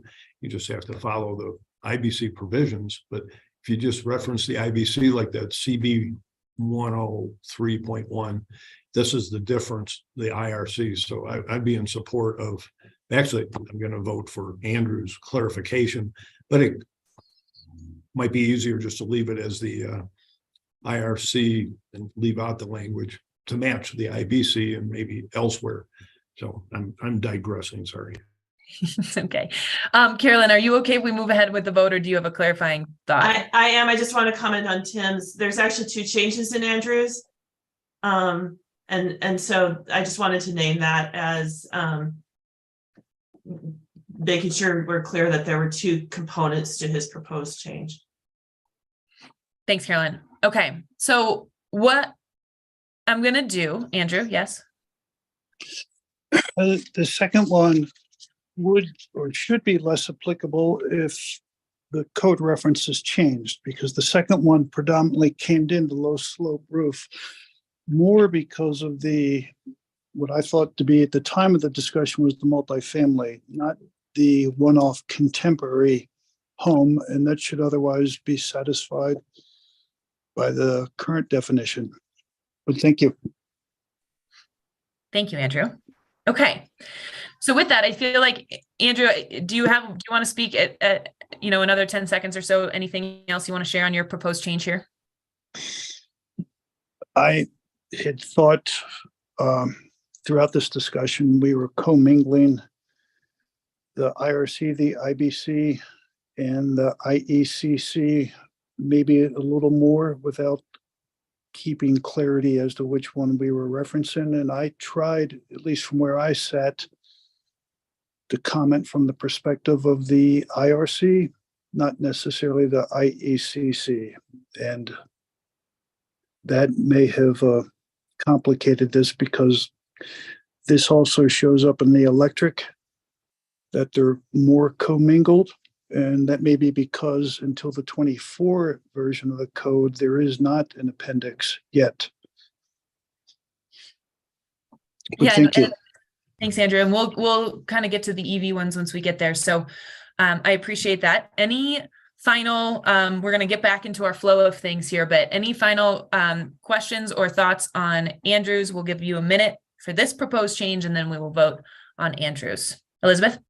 I'll just throw out a support. I do like the clarification that it's defining things as dwelling units rather than buildings, because this can be 1 and 2 family, which means, do you have that same roof area for the building versus the dwelling units? I think this does add some good clarification there. Thanks, Elizabeth. Any other thoughts or comments or questions? Carolyn? Yeah, just I think Andrew also offered that clarification on his proposed revision of or that is a low sloped roof. I would like to retain or is a low sloped roof to get the contemporary style townhomes residential. But so just wanted to make that note. Okay, thank you guys. So I think what we can do is let's host a vote on the first change here. The first strike through text and this change with the red. So striking residential buildings as defined in the International Residential Code and replacing it with detached 1 and 2 family dwellings and townhomes. And so just on that portion of Andrew's change, can I please see a raise of hands for those that support making that change?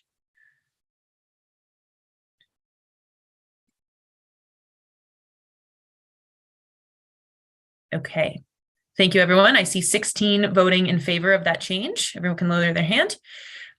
Folks who would not be in favor of making that change, again, striking this piece and adding the new red text, please raise your hand now. Okay, I see 0 votes for not accepting that change, so that change is accepted.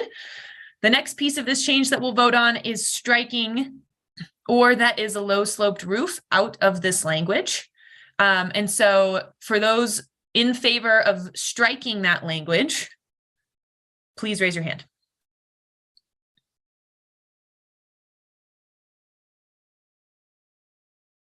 Okay, thank you guys. I see 2 votes in favor of striking that language. You guys can lower your hands. Thank you. Those not in favor, so those who would like to keep the language or that is a low sloped roof in the requirements, please raise your hand.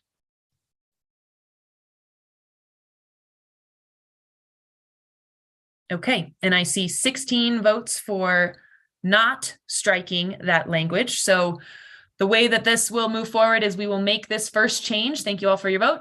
And we will keep or that is a low sloped roof within that proposal language. All right, continuing on.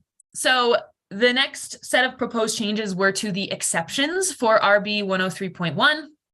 And this is the one circumstance in which we had 2 suggestions that could not happen together. So the board will need to decide whether they want to keep the language the same and not change anything, or if they would like to accept the proposed change from Chris, or if they would like to accept the proposed change from Kim.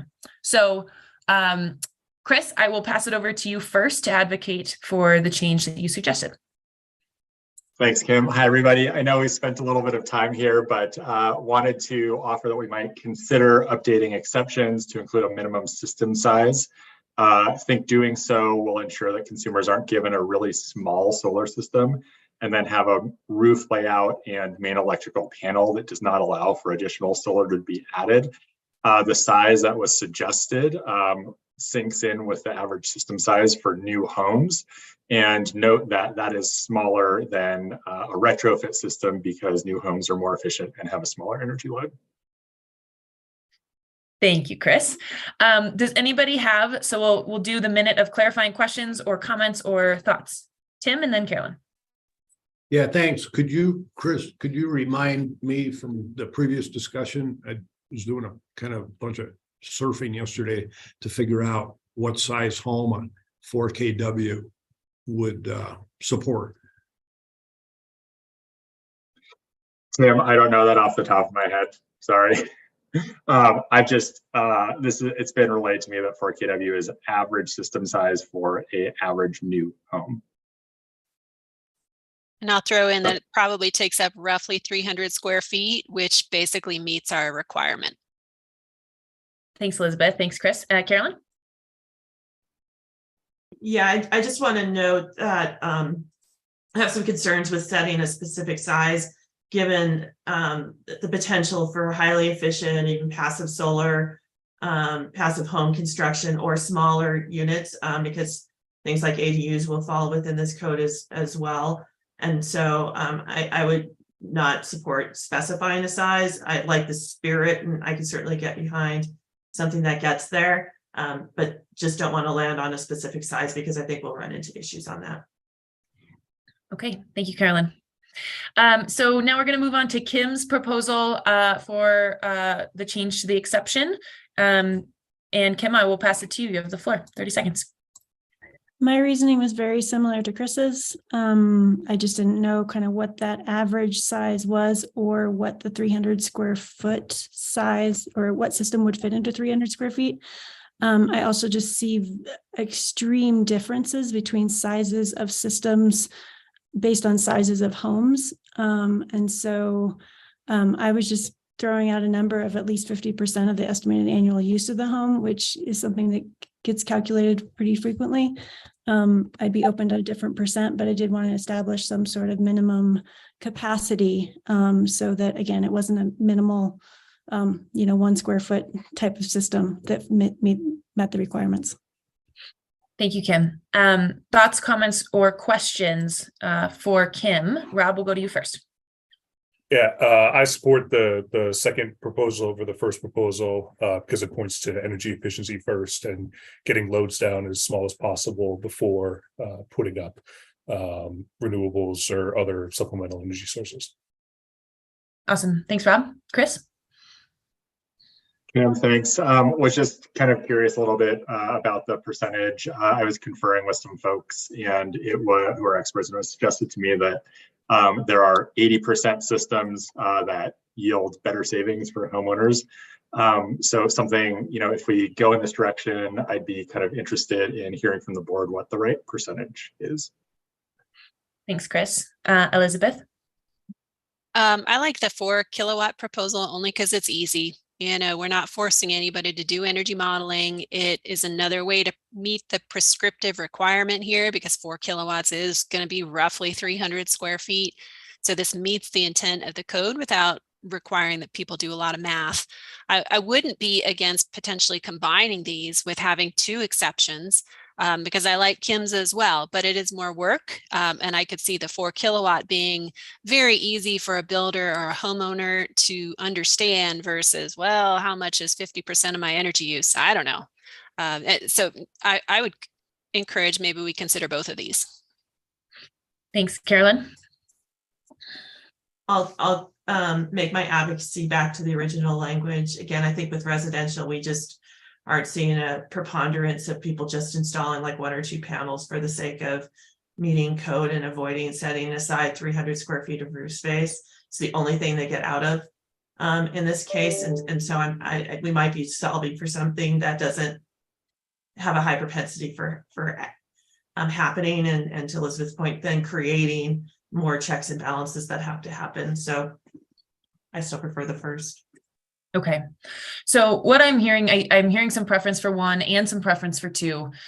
Within both, it seems like there's an opportunity to dial in whatever the specific is, whether it's 4 kilowatts or 50% of estimated annual energy use. And so perhaps what we should do, because I do want to make sure that we don't just cement these in place without making sure that those numbers are right. So let's go ahead and after we get to everybody, we'll do a vote on no change, proposed change 1 or proposed change 2. Those that get the top 2 will vote again.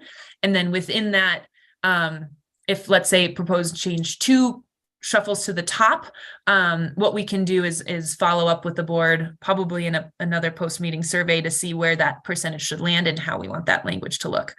Tim? And then Kim? Yeah, so if let's say the board voted for both, then is that possible then that you would be able to come in and say exception 1 or exception 2 for the final vote? I think we would phrase it as kind of how Kim proposed here. So it would say it must meet one of the following criteria. 1.1 would be what's written here, and then 1.2 could be this language from Chris. Kim, and then Adam. I'm just wondering, and I'm not sure where in the straw poll vote it might go, but definitely having the option of, I like the idea of combining them so that there's 2 different options for exceptions, and just wanted to make sure that that gets clarified up front in the straw poll order so that we know that that option is one that we can vote on also. Yes, we can make that an option. Thanks, Kim. Adam? That was what I was going to say too. Great. Okay. So why don't we keep things easy so that it makes sense. So option 1, I'm going to ask for a vote on option 1. Option 1 is to accept proposed change number 1. I'm going to then ask for a vote on option 2. Option 2 is to accept proposed change number 2. Option 3 will be combined. We will do both proposed change 1 and 2. And then option 4 will be no change to the exception as written. Make sense? Okay. We vote on one of the 4. Yes. Yes. Thanks, okay. Rob. Only vote for one of the 4. And we'll see if there's a clear majority, then we'll just fall into one option. If 2 have a majority, then we'll revote on the top 2. Okay, option 1 for proposal number 1. Please raise your hand if you'd like to accept proposed change number 1 only. Okay, I see 0 hands, so 0 votes for accepting proposed change number 1. Please raise your hand if you would like to accept proposed change number 2 only. Okay, I see 0 votes for accepting proposed 2 change only. Option 3 is accepting both proposed change 1 and proposed change 2. So please raise your hand if you'd like to see both of those accepted.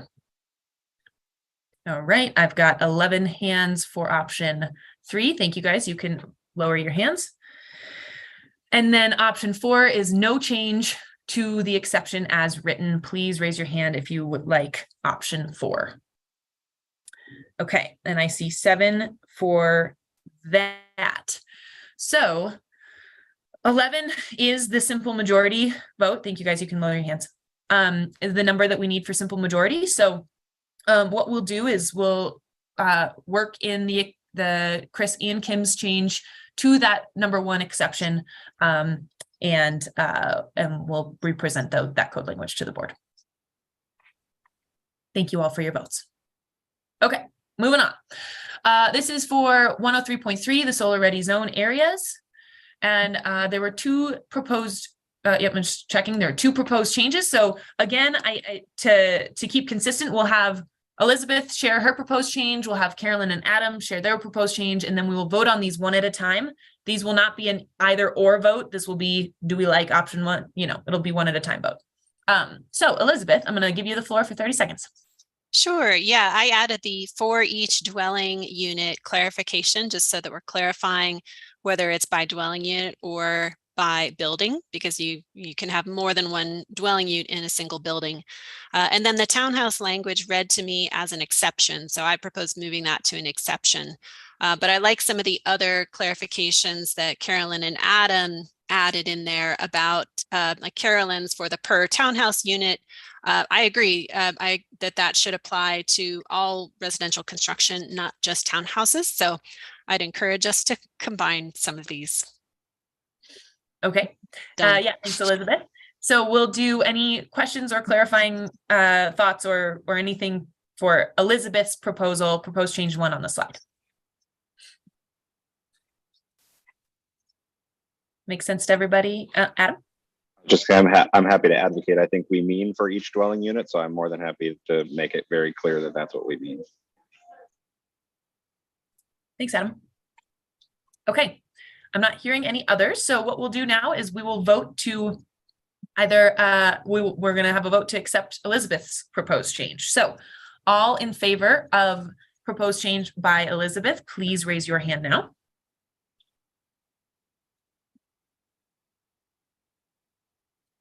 Okay, there are 11 hands raised for that to accept Elizabeth's proposal. If you would not like to accept, we'll let everyone lower the hands first.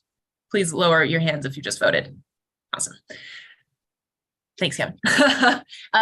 If you would not like to accept Elizabeth's proposal, please raise your hand now.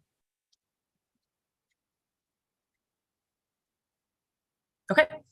So 11 is the majority we needed to accept it. So Elizabeth, we will accept your proposal. Now moving on to proposed change number 2, you'll notice that these kind of will work together, right? And so if we're accepting Elizabeth's proposal, this strike text of per townhouse unit would be within the exception listed here. So it's in the language. I don't know if you guys can see my cursor, but in the last sentence of that exception language, we would be moving to strike per townhouse unit out of that language. Elizabeth? Could we try to honor the spirit of this proposal and move it out of the exception? Is that possible within the scope of this vote? I'm not sure I understand what you're asking. So I think I'm saying that was this Carolyn's? Carolyn and yeah, Adam. Carolyn and Adam's proposal here would not be an exception because they didn't write it as an exception. And instead we would be moved into the base code defining the solar ready zone areas. And Carolyn and Adam, maybe you guys can clarify that it would not be an exception, but it would apply to all dwelling units. That was the intent. It should apply to all dwelling units. It should be the minimum size of the solar ready zone. Yes, I agree. So I think, Kim, essentially we would take the entire third sentence out of the exception and move it back up with the rest. And we would still propose striking per townhouse unit. Okay, I'm just going to, because I'm a visual person, I think others might be as well. So we're gonna, this whole piece would move out up here. Let me just make sure I'm doing this right. And then this piece would be struck. Agreed. That, so this is proposed change. This is just gonna say workshopped in meeting, so we don't lose track of that. Okay, here we go. Now, is this what we were aiming for? I think so. Adam, yes. Okay. So then now we will vote. Adam and Carolyn, I will give you guys your 30 seconds to advocate. Carolyn, I'll let you go first. I don't think we need our 30 seconds. I think the point was we already addressed it. Okay, just wanted to make sure. Adam, you agree with that? Okay, so let us host a vote now on this proposed change in the top box here. So I'll give everyone a moment to read it and process it. And then I'll ask for a vote in a couple of seconds.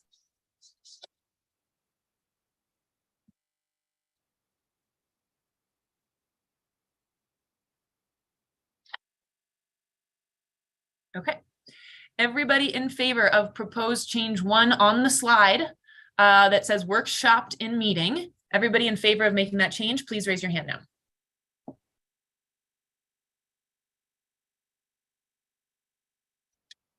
Okay, awesome. I see 16 hands raised. Thank you guys. You guys can all lower your hands.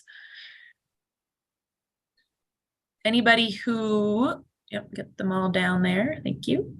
Okay, if you would not like to see proposed change 1 happen, please raise your hand now.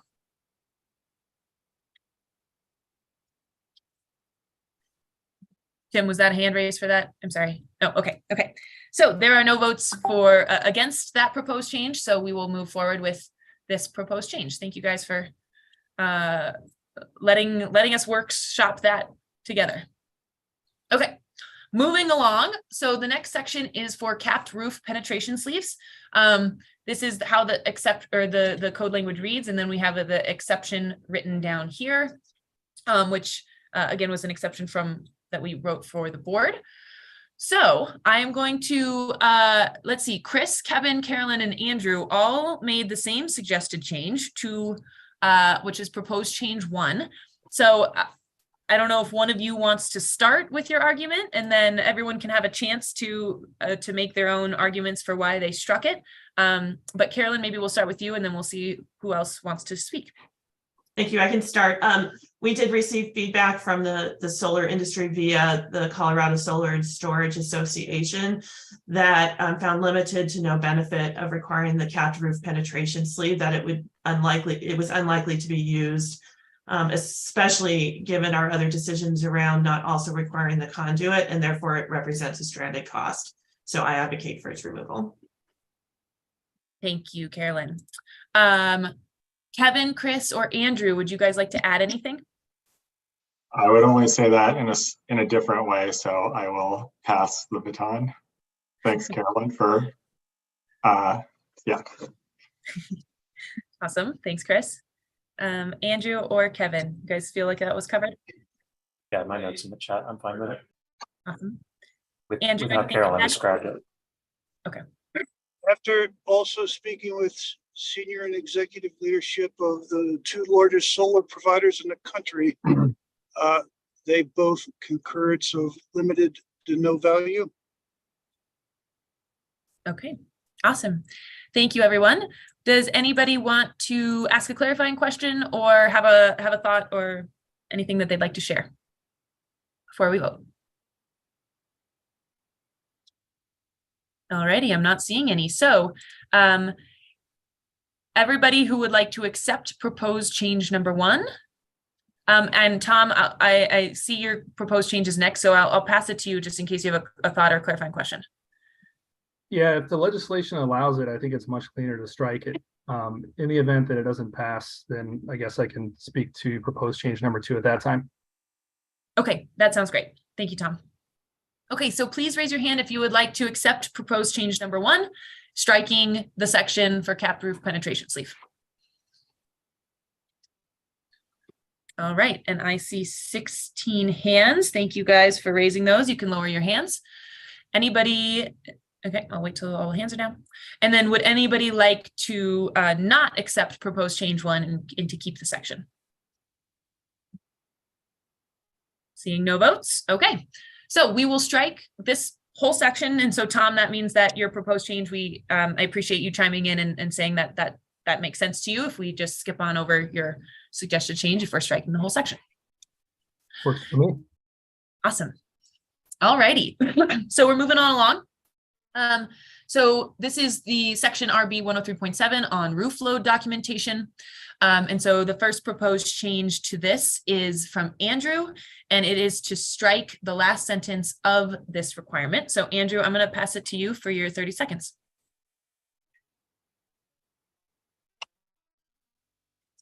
Andrew Harris, this provision does not exist in the current chapter of the IRC or IECC. It does not exist in the before edition either also. It is of no value, consistent with the other first objection I had made with respect to solar thermal systems. That's the only basis for including this, potentially maybe for solar thermal including solar thermal may increase the cost approximately 3,000. This may increase the cost approximately 1,000. I think the striking of this is essential. As I did also with the first, with the solar thermal, that its striking was also essential. Thank you. Thank you, Andrew. Does anybody have any clarifying questions or thoughts? Yep, Tim, we'll go to you first.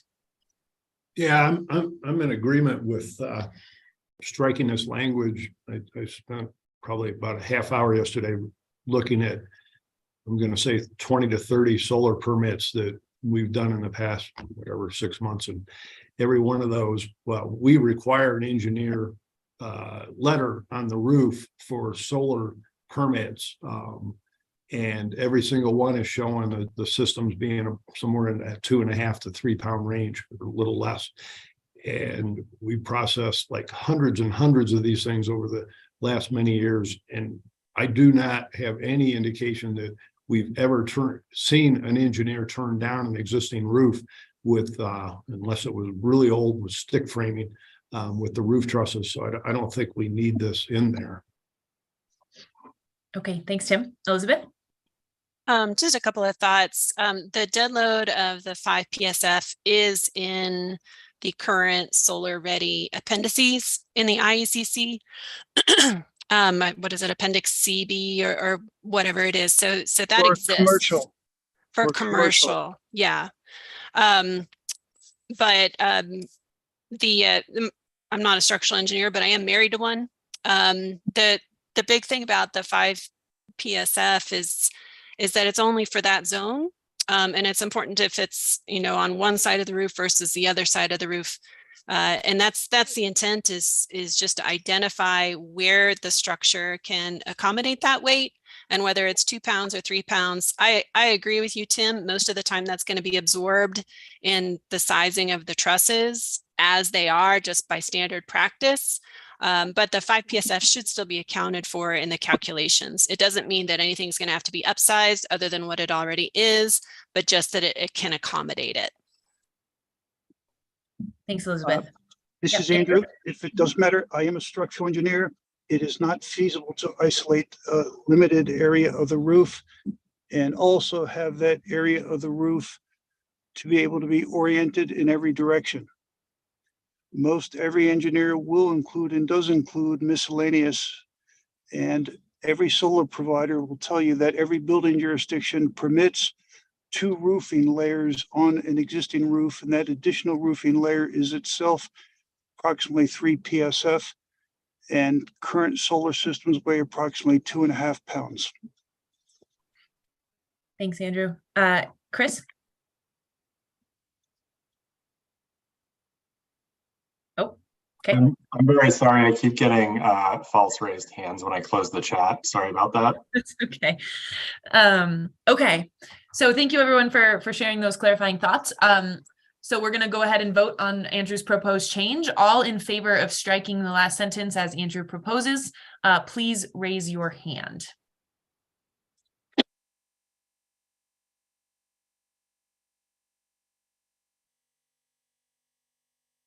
Okay. Okay. Yep. Everybody keep your hand up. Don't take it down. Okay. I see 15 hands raised. Okay. Thank you guys. You can all raise your hand. So 15 in support of Andrew's change. And then anybody who is not in support of Andrew's change, please raise your hand. Okay. I am not seeing any votes opposed to Andrew's change, so that one will pass. Thank you all.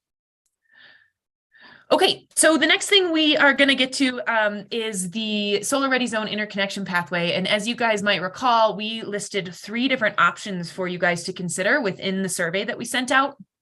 And this is our way of capturing the non-conclusive nature of our discussion to make sure we proposed all options for you guys. So this is how that survey came out. We had 5 votes for the where the construction documents will indicate the pathway. We had 2 votes for actually installing the routing. Excuse me, what am I saying here?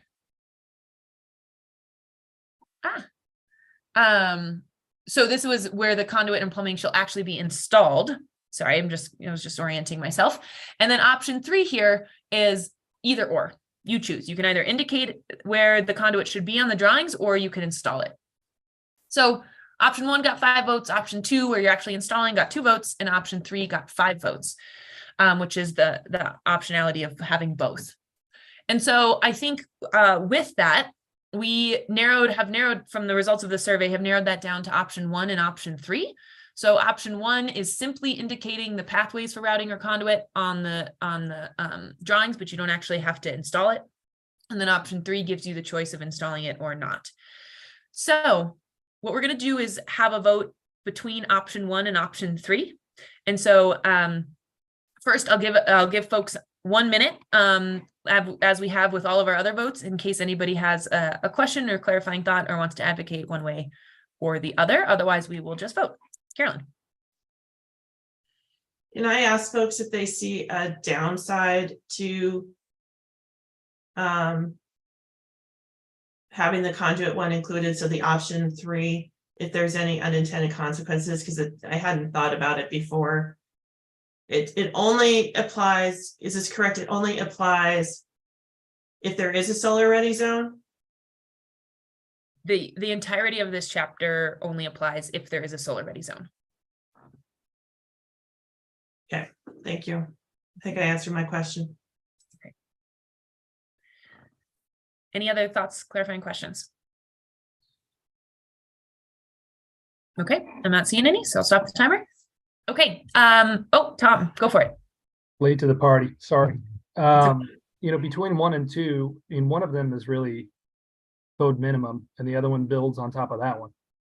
So, I don't know why, if it's a requirement and somebody's trying to save money, why they would ever opt for 2 if they can opt for 1. So I just see it as unnecessary. Thanks, Tom. Appreciate that. Tim? Totally agree with that. I don't know if I was going to be trying to meet this code, I would just see number 1 and that's where I'm going. I mean, I'm not understanding why number 2 would be in there. I don't know, unless somebody's, going above and beyond the code, which we encourage, of course. Thanks, Tim. Okay. So yeah, Kim? Sorry to chime in late. I think that if somebody did for some reason want to go beyond and install, we wouldn't want to almost preclude that. And I don't know if the option 1 would prevent that compliance option, but I guess that's the reason why at this point I see the option for both.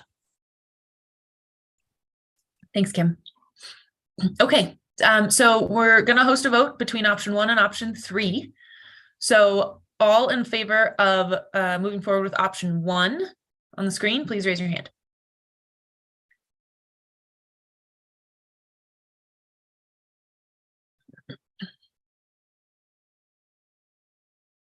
Okay, I think everybody's got final hands. So I have 11 votes for option 1. Please lower your hands. And then option 3, please raise your hand if you would like to see option 3.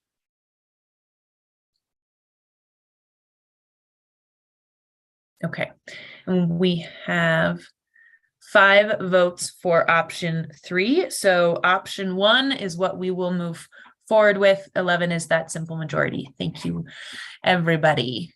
Okay. On to the next.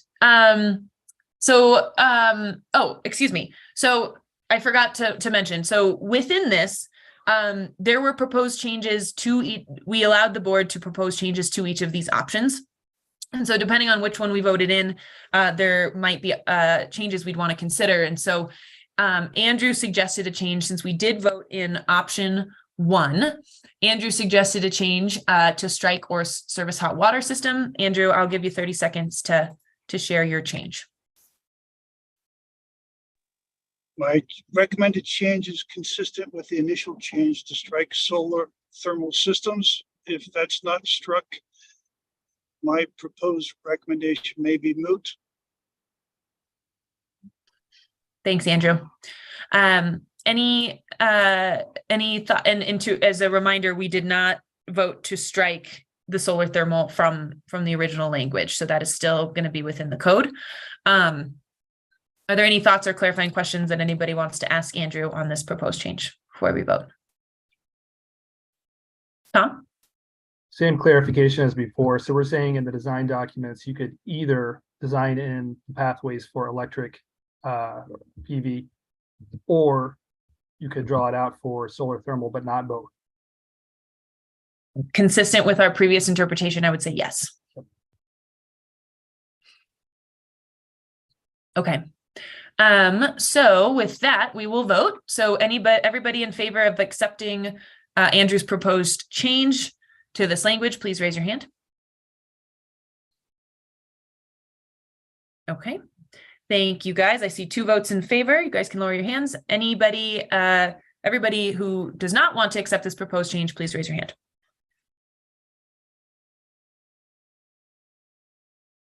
Okay. Thank you, guys. All right. I see 14 hands raised for not accepting the change, so this change will not move forward. Thank you guys for your vote. And that is a wrap on residential solar ready. We got through one section. So it is 2:56. And so with that, I don't think I'm going to pause our voting here. What we can do is we'll continue voting at the next meeting. And I think we'll just have to keep in mind that there is going to be a lot to vote on at the next meeting, since we did not even touch EV ready at this meeting.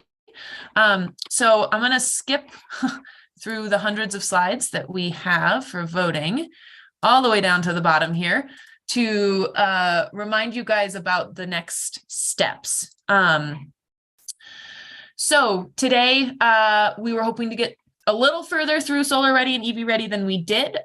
So next meeting, we will dive straight into commercial solar ready and move on to EV ready, and then work through electric ready as well. This week, March 8th and March 9th, we will, or March 9th, and I'm saying or because we didn't realize in our timeline that this is like the week for all of the code conferences in the state of Colorado. And so recognizing that our technical advisor is a little bit booked up. Adam is also at a conference. We are going to try to get you that electric ready code language as soon as possible. But please know that might be Wednesday or it might be Thursday. So you guys, this week we'll receive that electric ready code package. You'll also receive some language if we feel like we're in a good enough place to include it around the variance process as well. And so then we'll send those to you guys. With that, you'll also receive the survey where you can fill in all your proposed changes. It'll be the exact same format as the solar ready and the EV ready. Your feedback is going to be due the following week. And if we send it on a Thursday, we'll give you a full week. So we'll give you to a Thursday. If we get it out on Wednesday, we'll ask for your feedback back on Wednesday. So just know that there might be flexibility within one day of these deadlines. We will ask for all of your final comments back in the survey. If you do not submit the survey and do not give us your comments, you will not get a chance to advocate for your proposed change. So same rules apply. As soon, whatever day that we get is the deadline, the following day we'll compile all the proposals, we'll send them back out to you guys. Hopefully now you'll have at least a week to look through the rest of the EV and solar proposals, a little bit more time ahead of the next vote. So please use that time to review the proposals and make sure you're prepared. And then Monday, March 20th, we won't see you guys for a whole week, but Monday, March 20th will be meeting number 11. And so that's when we will continue our voting, and we're going to get through as much as possible. I want to flag that just because we are a board who is, I really appreciate it, discusses all of these different elements. I might have to circle up with Adam and we might want to add an hour or so to that meeting just to make sure we have time to get through all the voting. I'm not sure what that's going to look like. So just know that I don't want to run out of time for the voting. And so we'll think about how we can accommodate that. Adam. That's what I was just going to ask. And I think Tim and Carolyn addressed both of my potential questions in the chat about if there would be anyone who was either interested in adding, and it, if we add a meeting, I'm not necessarily advocating that it has to be 3 hours, but we could add an hour or something next week if folks are able to do that, or extend either, start an hour early or go an hour later on the 20th, just because I think it's highly unlikely, given how long it took us to get through residential solar ready, it seems highly unlikely that we're going to get through the rest of solar ready plus EV ready plus electric ready in a 3-hour window. So I think we might, and even if folks are amenable, we might even try to extend, maybe add an hour to both of the next 2 meetings on the 20th and the 28th. If folks would rather do that than adding an additional meeting. It sounds like, seeing the chat, that is the preference. So maybe we will try to figure out to do that for the next 2 meetings so that we add 2 hours of time to our existing schedule to allow for those votes. Thanks, Adam. And I might even recommend, I don't know if a 5-hour meeting block is something anyone wants to do, but to just get that done, because the public comment meeting is going to be, I think, full of just as much robust discussion as these voting meetings. So, okay.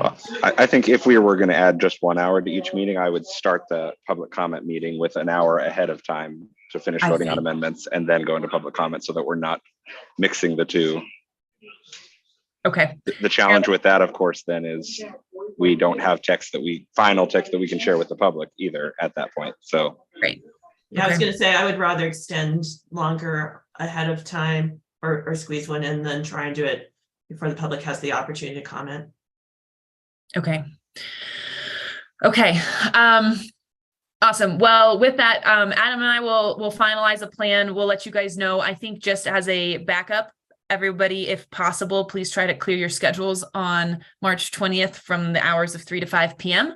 And we'll follow up if and make that an official plan. I'll also just say that as a reminder, I will not be here on the 20th. So please have as much grace and thoughtfulness as you guys have with me, with my other Lotus team members, as we work through all of the votes at the next meeting.